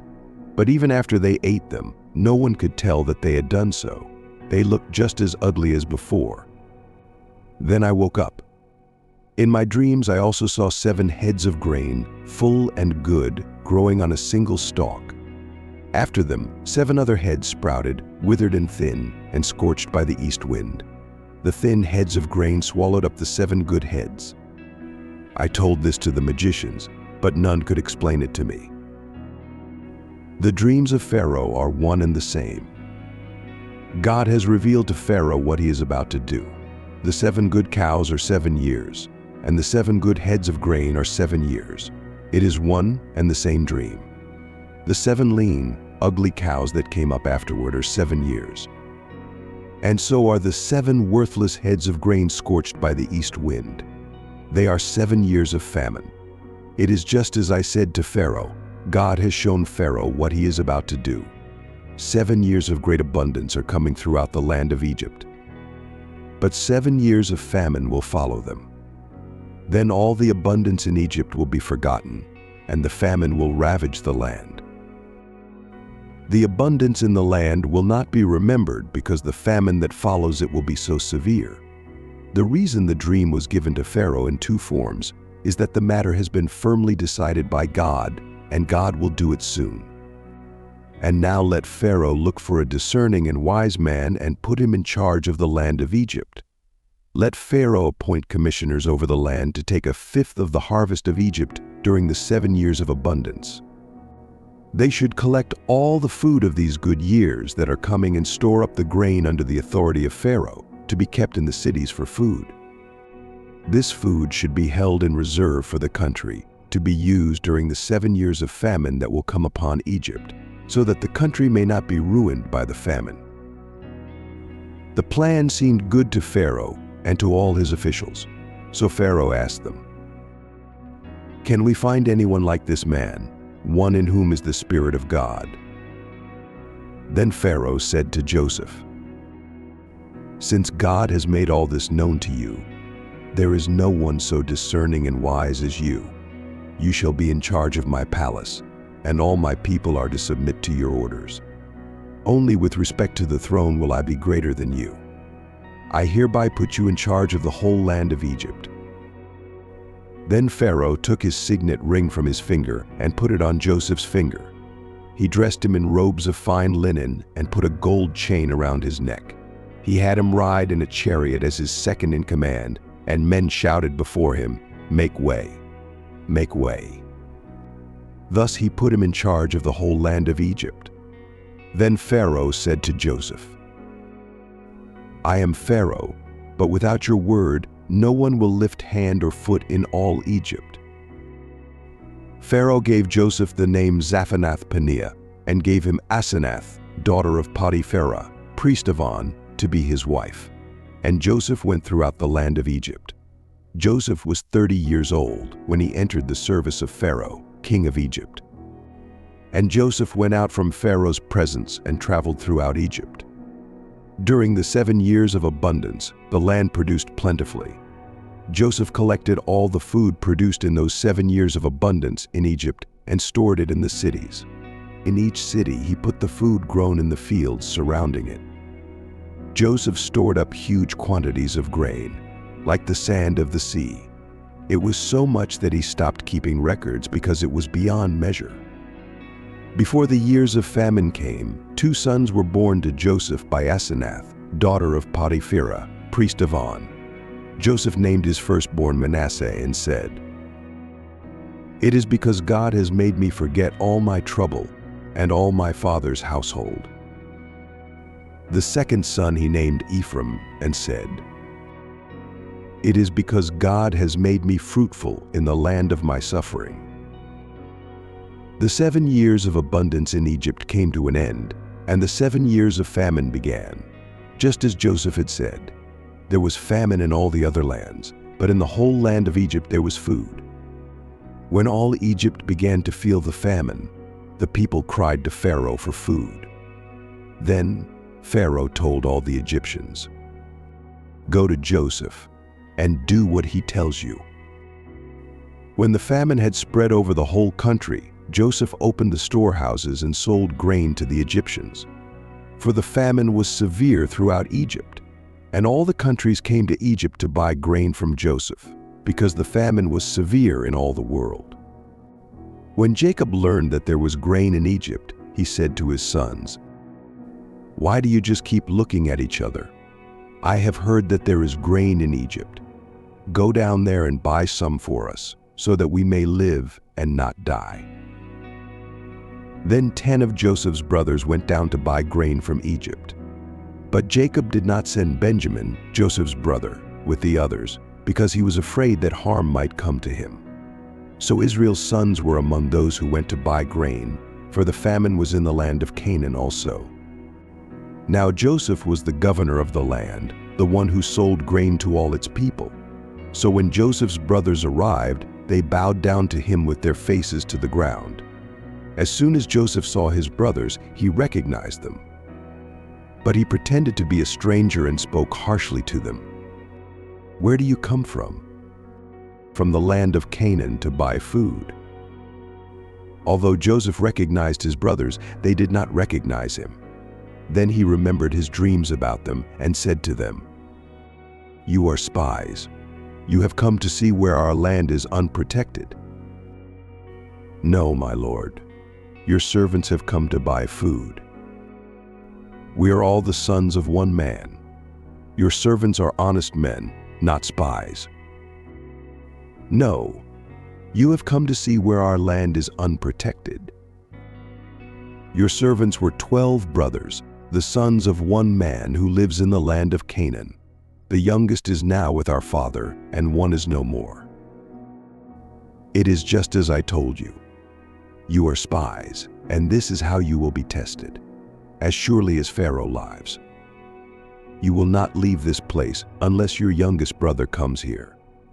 Send one of your number to get your brother. The rest of you will be kept in prison, so that your words may be tested to see if you are telling the truth. If you are not, then as surely as Pharaoh lives, you are spies." And he put them all in custody for 3 days. On the 3rd day, Joseph said to them, "Do this, and you will live, for I fear God. If you are honest men, let one of your brothers stay here in prison, while the rest of you go and take grain back for your starving households. But you must bring your youngest brother to me, so that your words may be verified and that you may not die." This they proceeded to do. They said to one another, "Surely we are being punished because of our brother. We saw how distressed he was when he pleaded with us for his life. But we would not listen. That's why this distress has come upon us." Reuben replied, Adday, didn't I tell you not to sin against the boy? But you wouldn't listen. Now we must give an accounting for his blood." They did not realize that Joseph could understand them, since he was using an interpreter. He turned away from them and began to weep, but then turned back and spoke to them again. He had Simeon taken from them and bound before their eyes. Joseph gave orders to fill their bags with grain, to put each man's silver back in his sack, and to give them provisions for their journey. After this was done for them, they loaded their grain on their donkeys and left. At the place where they stopped for the night, one of them opened his sack to get feed for his donkey, and he saw his silver in the mouth of his sack. "My silver has been returned, here it is in my sack." Their hearts sank, and they turned to each other trembling and said, "What is this that God has done to us?" When they came to their father Jacob in the land of Canaan, they told him all that had happened to them. They said, "The man who is Lord over the land spoke harshly to us and treated us as though we were spying on the land. But we said to him, 'We are honest men, we are not spies. We were 12 brothers, sons of one father. One is no more, and the youngest is now with our father in Canaan.'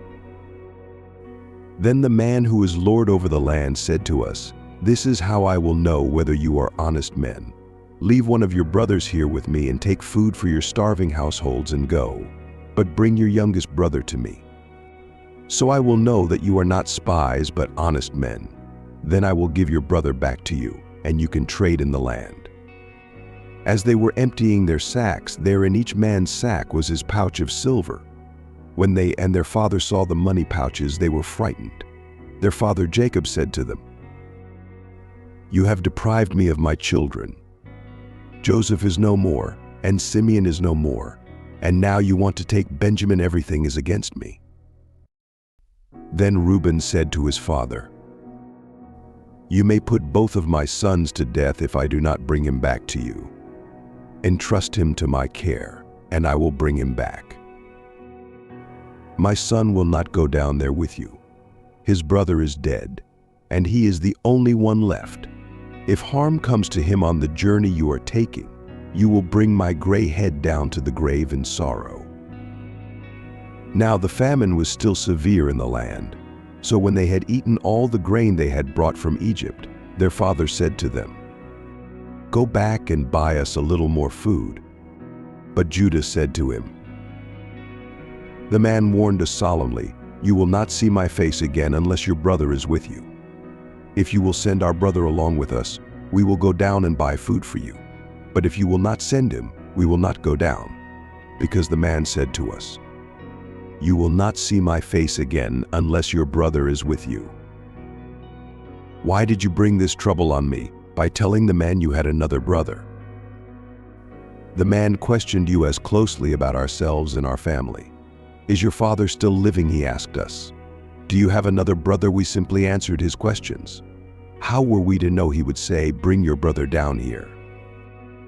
Then Judah said to Israel, his father, "Send the boy along with me, and we will go at once, so that we, you, and our children may live and not die. I myself will guarantee his safety. You can hold me personally responsible for him. If I do not bring him back to you and set him here before you, I will bear the blame before you all my life. As it is, if we had not delayed, we could have gone and returned twice. If it must be, then do this: put some of the best products of the land in your bags, and take them down to the man as a gift, a little balm and a little honey, some spices and myrrh, some pistachio nuts and almonds. Take double the amount of silver with you, for you must return the silver that was put back into the mouths of your sacks. Perhaps it was a mistake. Take your brother also and go back to the man at once. And may God Almighty grant you mercy before the man, so that he will let your other brother and Benjamin come back with you. As for me, if I am bereaved, I am bereaved." So the men took the gifts and doubled the amount of silver, and Benjamin also. They hurried down to Egypt and presented themselves to Joseph. When Joseph saw Benjamin with them, he said to the steward of his house, "Take these men to my house, slaughter an animal, and prepare dinner. They are to eat with me at noon." The man did as Joseph told him and took the men to Joseph's house. The men were frightened when they were taken to his house. They thought, "We were brought here because of the silver that was put back into our sacks the first time. He wants to attack us, overpower us, seize us as slaves, and take our donkeys." So they went up to Joseph's steward and spoke to him at the entrance to the house. "Please, sir, we came down here the first time to buy food. But at the place where we stopped for the night, we opened our sacks and each of us found his silver, the exact amount, in the mouth of his sack. So we have brought it back with us. We have also brought additional silver to buy food. We don't know who put our silver in our sacks." "It's all right. Don't be afraid. Your God, the God of your father, has given you treasure in your sacks. I received your silver." Then he brought Simeon out to them. The steward took the men into Joseph's house, gave them water to wash their feet, and provided fodder for their donkeys. They prepared their gifts for Joseph's arrival at noon, because they had heard they were to eat there. When Joseph came home, they presented him with the gifts they had brought into the house and bowed down before him to the ground. He asked them how they were, and then he said, "How is your aged father you told me about? Is he still living? Your servant, our father, is still alive and well." And they bowed low to pay him honor. As he looked about and saw his brother Benjamin, his own mother's son, he asked, "Is this your youngest brother, the one you told me about? God be gracious to you, my son." Deeply moved at the sight of his brother, Joseph hurried out and looked for a place to weep. He went into his private room and wept there. After he had washed his face, he came out and, controlling himself, said, "Serve the food." They served him by himself, the brothers by themselves, and the Egyptians who ate with him by themselves, because Egyptians could not eat with Hebrews, for that is detestable to Egyptians. The men had been seated before him in the order of their ages, from the firstborn to the youngest, and they looked at each other in astonishment. When portions were served to them from Joseph's table, Benjamin's portion was 5 times as much as anyone else's. So they feasted and drank freely with him. Now Joseph gave these instructions to the steward of his house: "Fill the men's sacks with as much food as they can carry, and put each man's silver in the mouth of his sack. Then put my silver cup in the mouth of the youngest one's sack, along with the silver for his grain." And he did as Joseph said. As morning dawned, the men were sent on their way with their donkeys. They had not gone far from the city when Joseph said to his steward, "Go after those men at once, and when you catch up with them, say to them, 'Why have you repaid good with evil? Isn't this the cup my master drinks from and also uses for divination? This is a wicked thing you have done.'" When he caught up with them, he repeated these words to them. But they said to him, "Why does my lord say such things? Far be it from your servants to do anything like that. We even brought back to you from the land of Canaan the silver we found inside the mouths of our sacks. So why would we steal silver or gold from your master's house? If any of your servants is found to have it, he will die, and the rest of us will become my lord's slaves."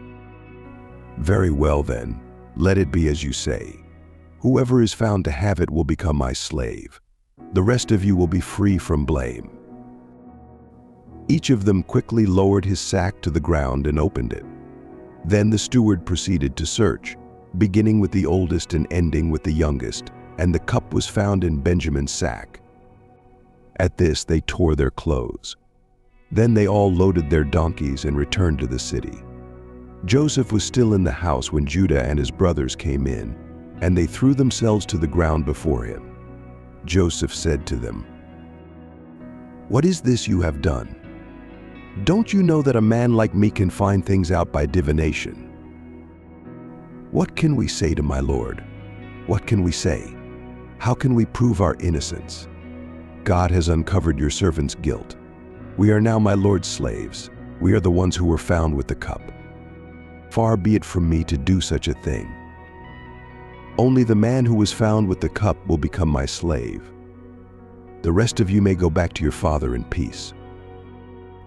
Then Judah went up to him and said, "Please, my lord, let your servant speak a word to my lord. Do not be angry with your servant, though you are equal to Pharaoh himself." My lord asked his servants, "Do you have a father or a brother?" And we answered, "We have an aged father. And there is a young son born to him in his old age. His brother is dead, and he is the only one of his mother's sons left, and his father loves him." Then you said to your servants, "Bring him down to me so I can see him for myself." And we said to my lord, "The boy cannot leave his father. If he leaves him, his father will die." But you told your servants, "Unless your youngest brother comes down with you, you will not see my face again." When we went back to your servant, my father, we told him what my lord had said. Then our father said, "Go back and buy a little more food." But we said, "We cannot go down. Only if our youngest brother is with us will we go. We cannot see the man's face unless our youngest brother is with us." Your servant, my father, said to us, "You know that my wife bore me 2 sons. One of them went away from me, and I said, 'He has surely been torn to pieces.' And I have not seen him since. If you take this one from me too, and harm comes to him, you will bring my gray head down to the grave in misery. So now, if the boy is not with us when I go back to your servant, my father, and if my father, whose life is closely bound up with the boy's life, sees that the boy isn't there, he will die. Your servants will bring the gray head of our father down to the grave in sorrow." Your servant guaranteed the boy's safety to my father. I said, "If I do not bring him back to you, I will bear the blame before you. My father, all my life now then, please let your servant remain here as my lord's slave in place of the boy, and let the boy return with his brothers. How can I go back to my father if the boy is not with me? No, do not let me see the misery that would come upon my father." Then Joseph could no longer control himself before all his attendants, and he cried out, "Have everyone leave my presence." So there was no one with Joseph when he made himself known to his brothers. And he wept so loudly that the Egyptians heard him, and Pharaoh's household heard about it. Joseph said to his brothers, "I am Joseph. Is my father still living?" But his brothers were not able to answer him because they were terrified at his presence. Then Joseph said to his brothers, "Come close to me." When they had done so, he said, "I am your brother Joseph, the one you sold into Egypt. And now, do not be distressed and do not be angry with yourselves for selling me here, because it was to save lives that God sent me ahead of you. For 2 years now there has been famine in the land. And for the next 5 years there will be no plowing and reaping. But God sent me ahead of you to preserve for you a remnant on earth, and to save your lives by a great deliverance. So then, it was not you who sent me here, but God.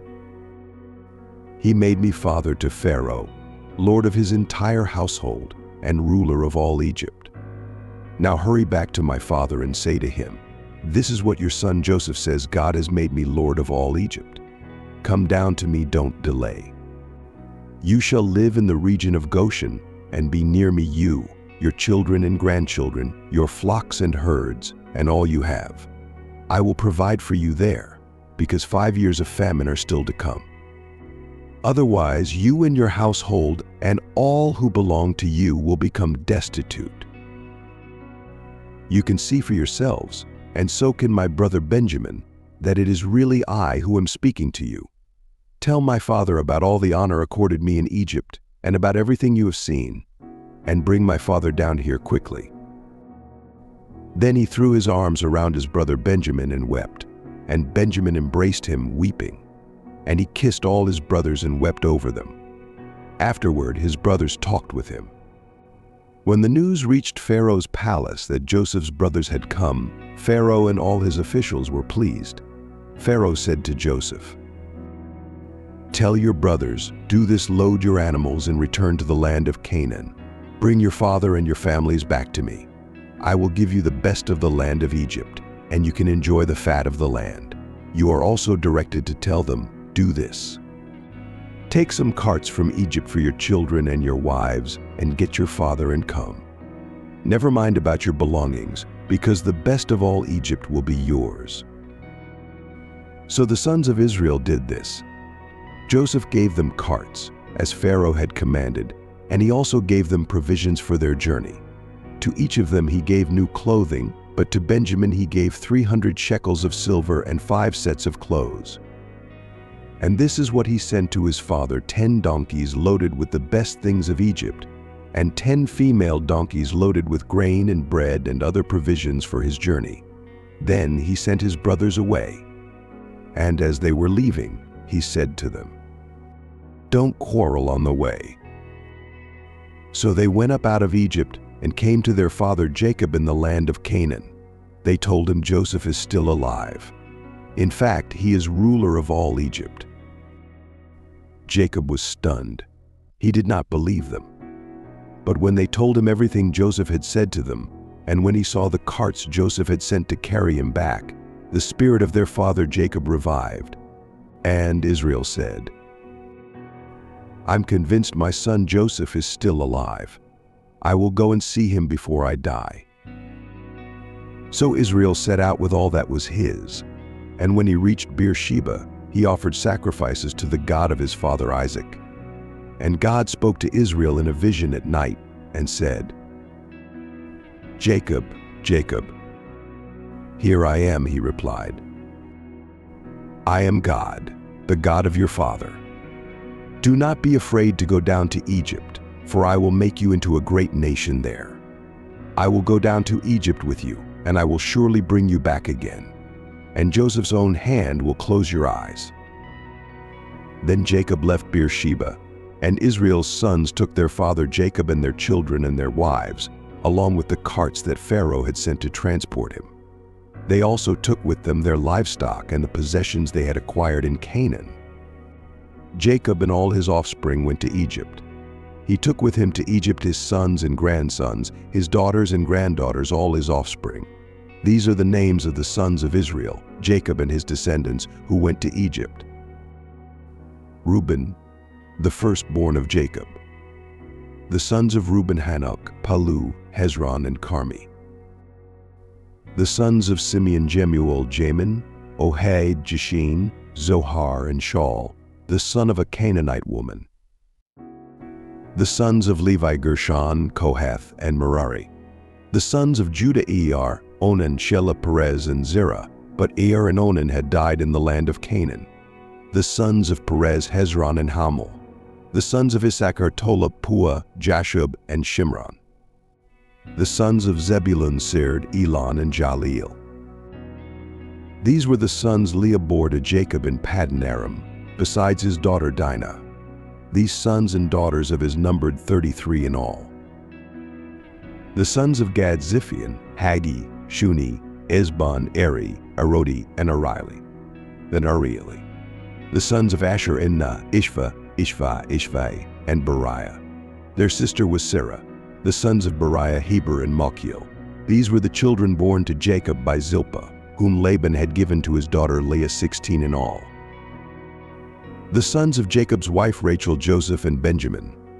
In Egypt, Manasseh and Ephraim were born to Joseph by Asenath, daughter of Potipherah, priest of On. The sons of Benjamin: Bela, Becher, Ashbel, Jerah, Naaman, Ahi, Rosh, Muppim, and Arda. These were the sons of Rachel who were born to Jacob, 14 in all. The son of Dan: Hushim. The sons of Naphtali: Jaziel, Guni, Jizer, and Shillem. These were the sons born to Jacob by Bilhah, whom Laban had given to his daughter Rachel, 7 in all. All those who went to Egypt with Jacob, his direct descendants not counting his sons' wives, numbered 66 persons. With the 2 sons who had been born to Joseph in Egypt, the members of Jacob's family who went to Egypt numbered 70 in all. Now Jacob sent Judah ahead of him to Joseph to get directions to Goshen. When they arrived in the region of Goshen, Joseph had his chariot made ready and went to Goshen to meet his father Israel. As soon as Joseph appeared before him, he threw his arms around his father and wept for a long time. Israel said to Joseph, "Now I am ready to die, since I have seen for myself that you are still alive." Then Joseph said to his brothers and to his father's household, "I will go up and speak to Pharaoh and will say to him, 'My brothers and my father's household, who were living in the land of Canaan, have come to me. The men are shepherds, they tend livestock, and they have brought along their flocks and herds and everything they own.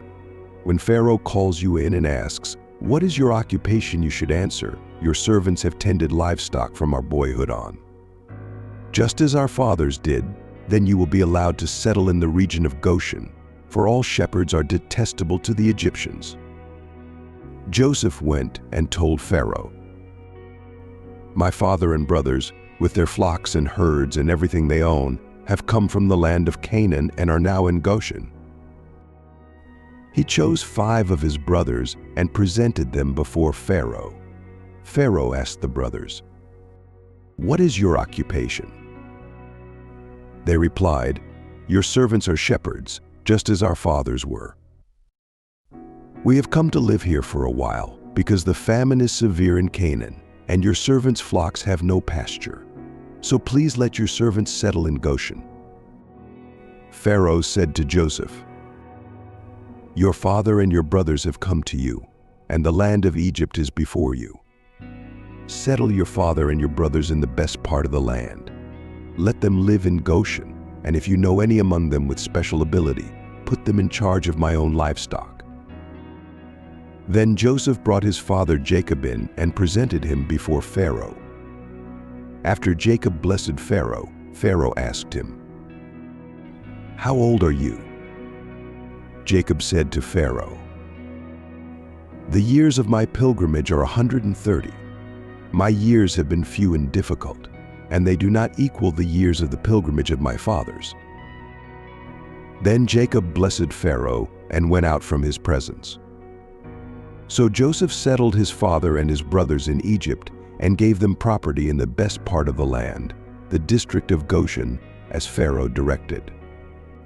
Joseph also provided his father and his brothers and all his father's household with food, according to the number of their children.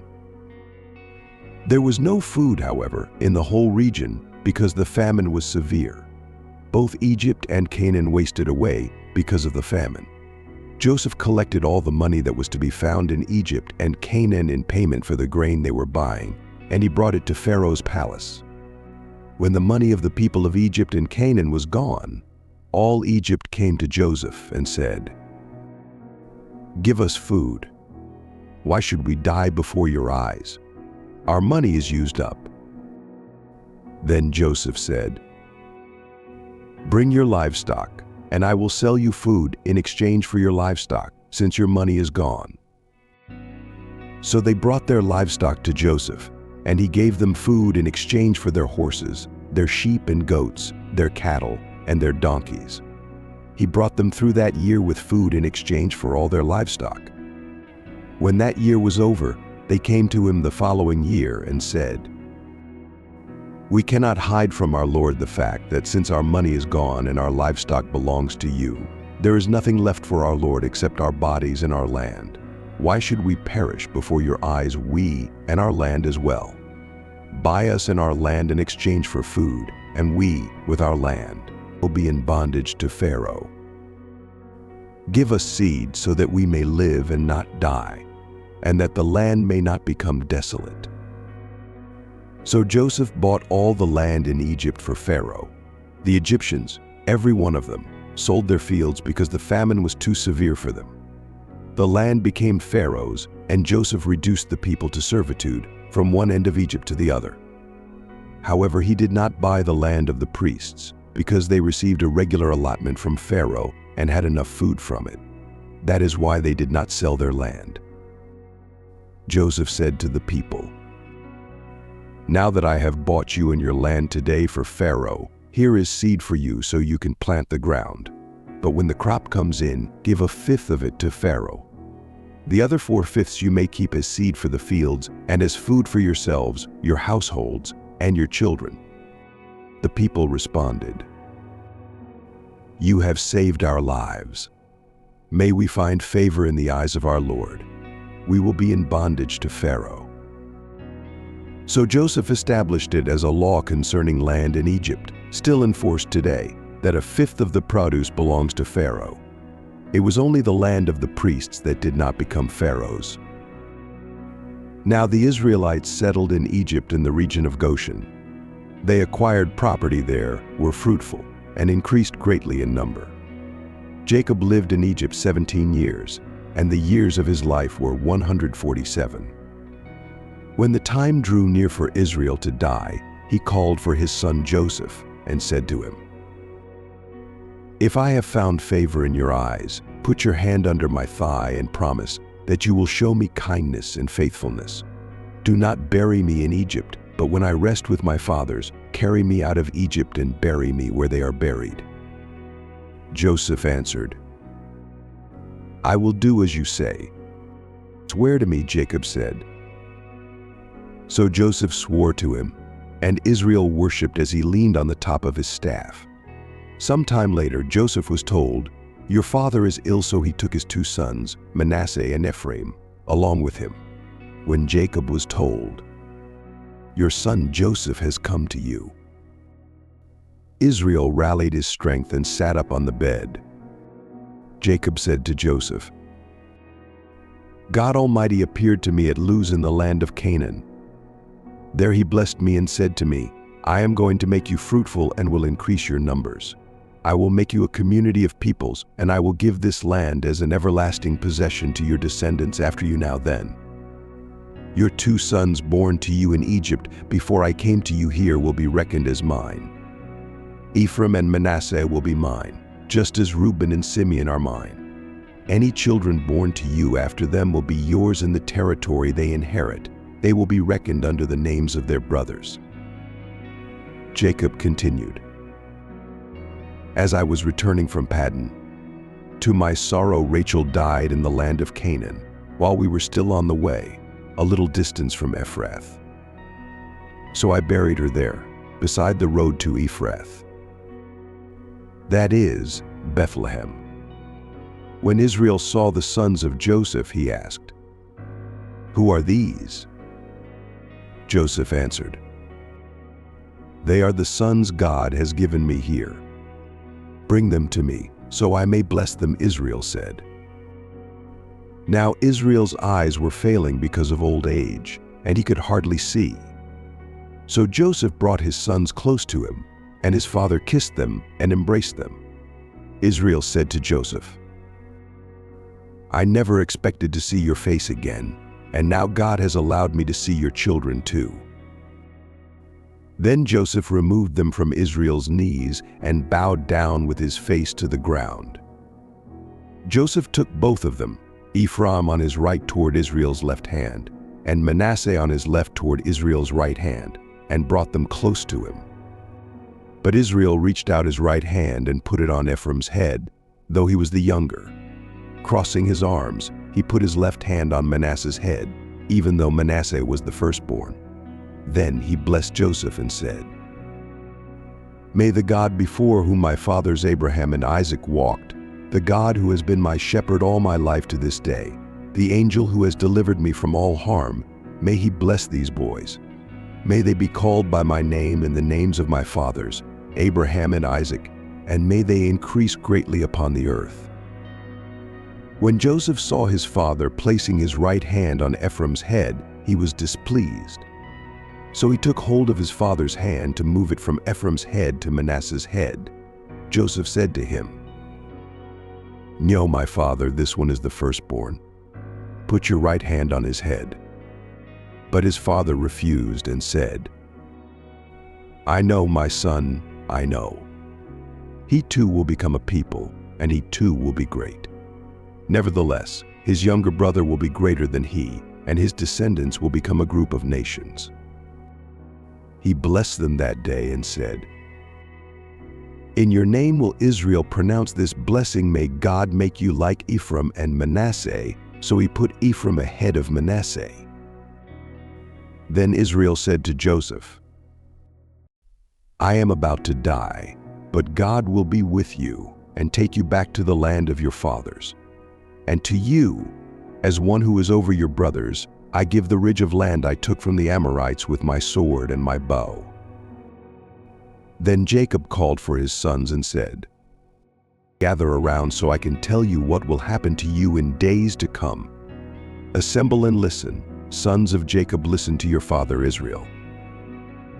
Reuben, you are my firstborn, my might, the first sign of my strength, excelling in honor, excelling in power.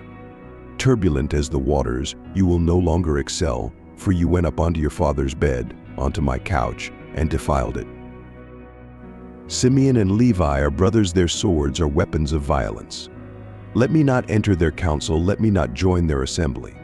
For they have killed men in their anger, and hamstrung oxen as they pleased.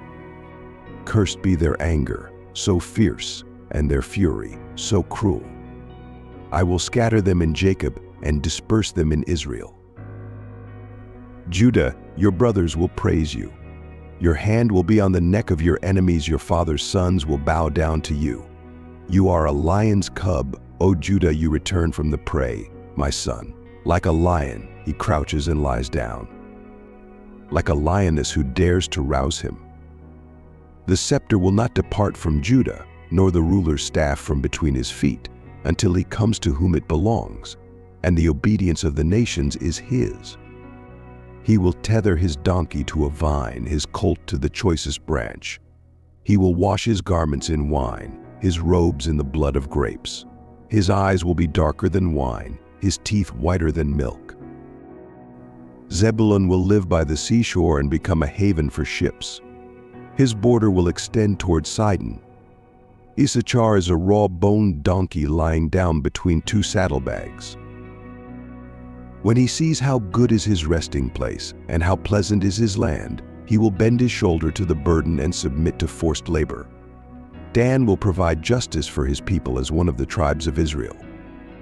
Gad will be attacked by a band of raiders, but he will attack them at their heels. Asher's food will be rich, he will provide delicacies fit for a king. Naphtali is a dew set free that bears beautiful fawns. Joseph is a fruitful vine near a spring, whose branches climb over a wall. With bitterness archers attacked him, they shot at him with hostility. But his bow remained steady, his strong arm stayed limber, because of the hand of the mighty one of Jacob, because of the shepherd, the rock of Israel, because of your father's God who helps you, because of the Almighty who blesses you with blessings of the heavens above, blessings of the deep that lies below, blessings of the breast and womb. Your father's blessings are greater than the blessings of the ancient mountains, than the bounty of the age-old hills. Let all these rest on the head of Joseph, on the brow of the prince among his brothers. Benjamin is a ravenous wolf. In the morning he devours the prey, and in the evening he divides the plunder. All these are the 12 tribes of Israel, and this is what their father said to them when he blessed them, giving each the blessing appropriate to him. Then he gave them these instructions. I am about to be gathered to my people. Bury me with my fathers in the cave in the field of Ephron the Hittite, the cave in the field of Machpelah, near Mamre in Canaan, which Abraham bought as a burial place from Ephron the Hittite, along with the field. There Abraham and his wife Sarah were buried. There Isaac and his wife Rebekah were buried, and there I buried Leah. The field and the cave in it were bought from the Hittites. When Jacob had finished giving instructions to his sons, he drew his feet up into the bed, breathed his last, and was gathered to his people. Joseph threw himself upon his father, wept over him, and kissed him. Then Joseph directed the physicians in his service to embalm his father Israel.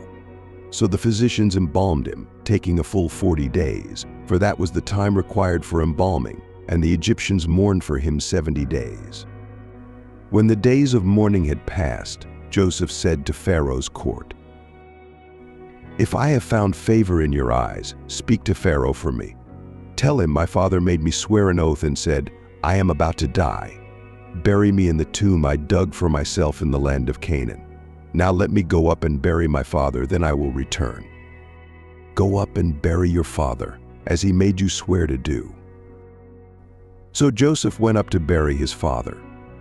All Pharaoh's officials accompanied him, as well as the dignitaries of his court, and all the dignitaries of Egypt, besides all the members of Joseph's household and his brothers, and those belonging to his father's household. Only their children and their flocks and herds were left in Goshen. Chariots and horsemen also went up with him. It was a very large company. When they reached the threshing floor of Atad near the Jordan, they lamented loudly and bitterly.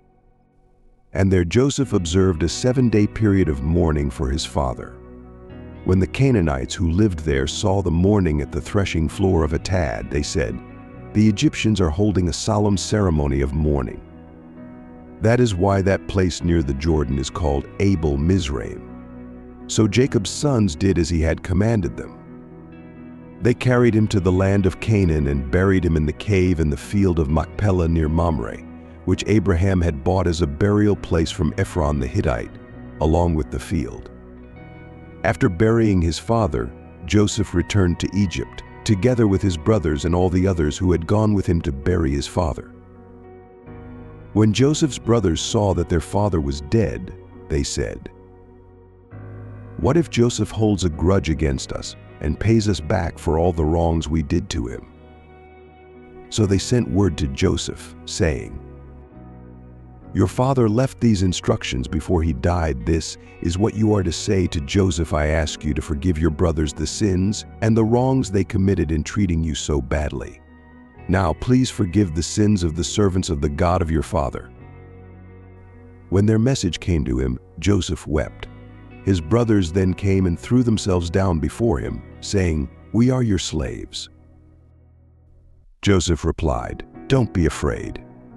Am I in the place of God? You intended to harm me, but God intended it for good to accomplish what is now being done, the saving of many lives. So then, don't be afraid. I will provide for you and your children." He reassured them and spoke kindly to them. Joseph stayed in Egypt, along with all his father's family. He lived 110 years and saw the 3rd generation of Ephraim's children. Also, the children of Machir, son of Manasseh, were placed at birth on Joseph's knees.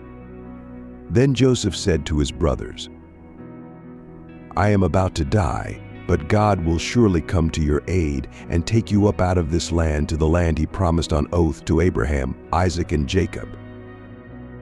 And Joseph made the sons of Israel swear an oath and said, "God will surely come to your aid, and then you must carry my bones up from this place." So Joseph died at the age of 110. After they embalmed him, he was placed in a coffin in Egypt.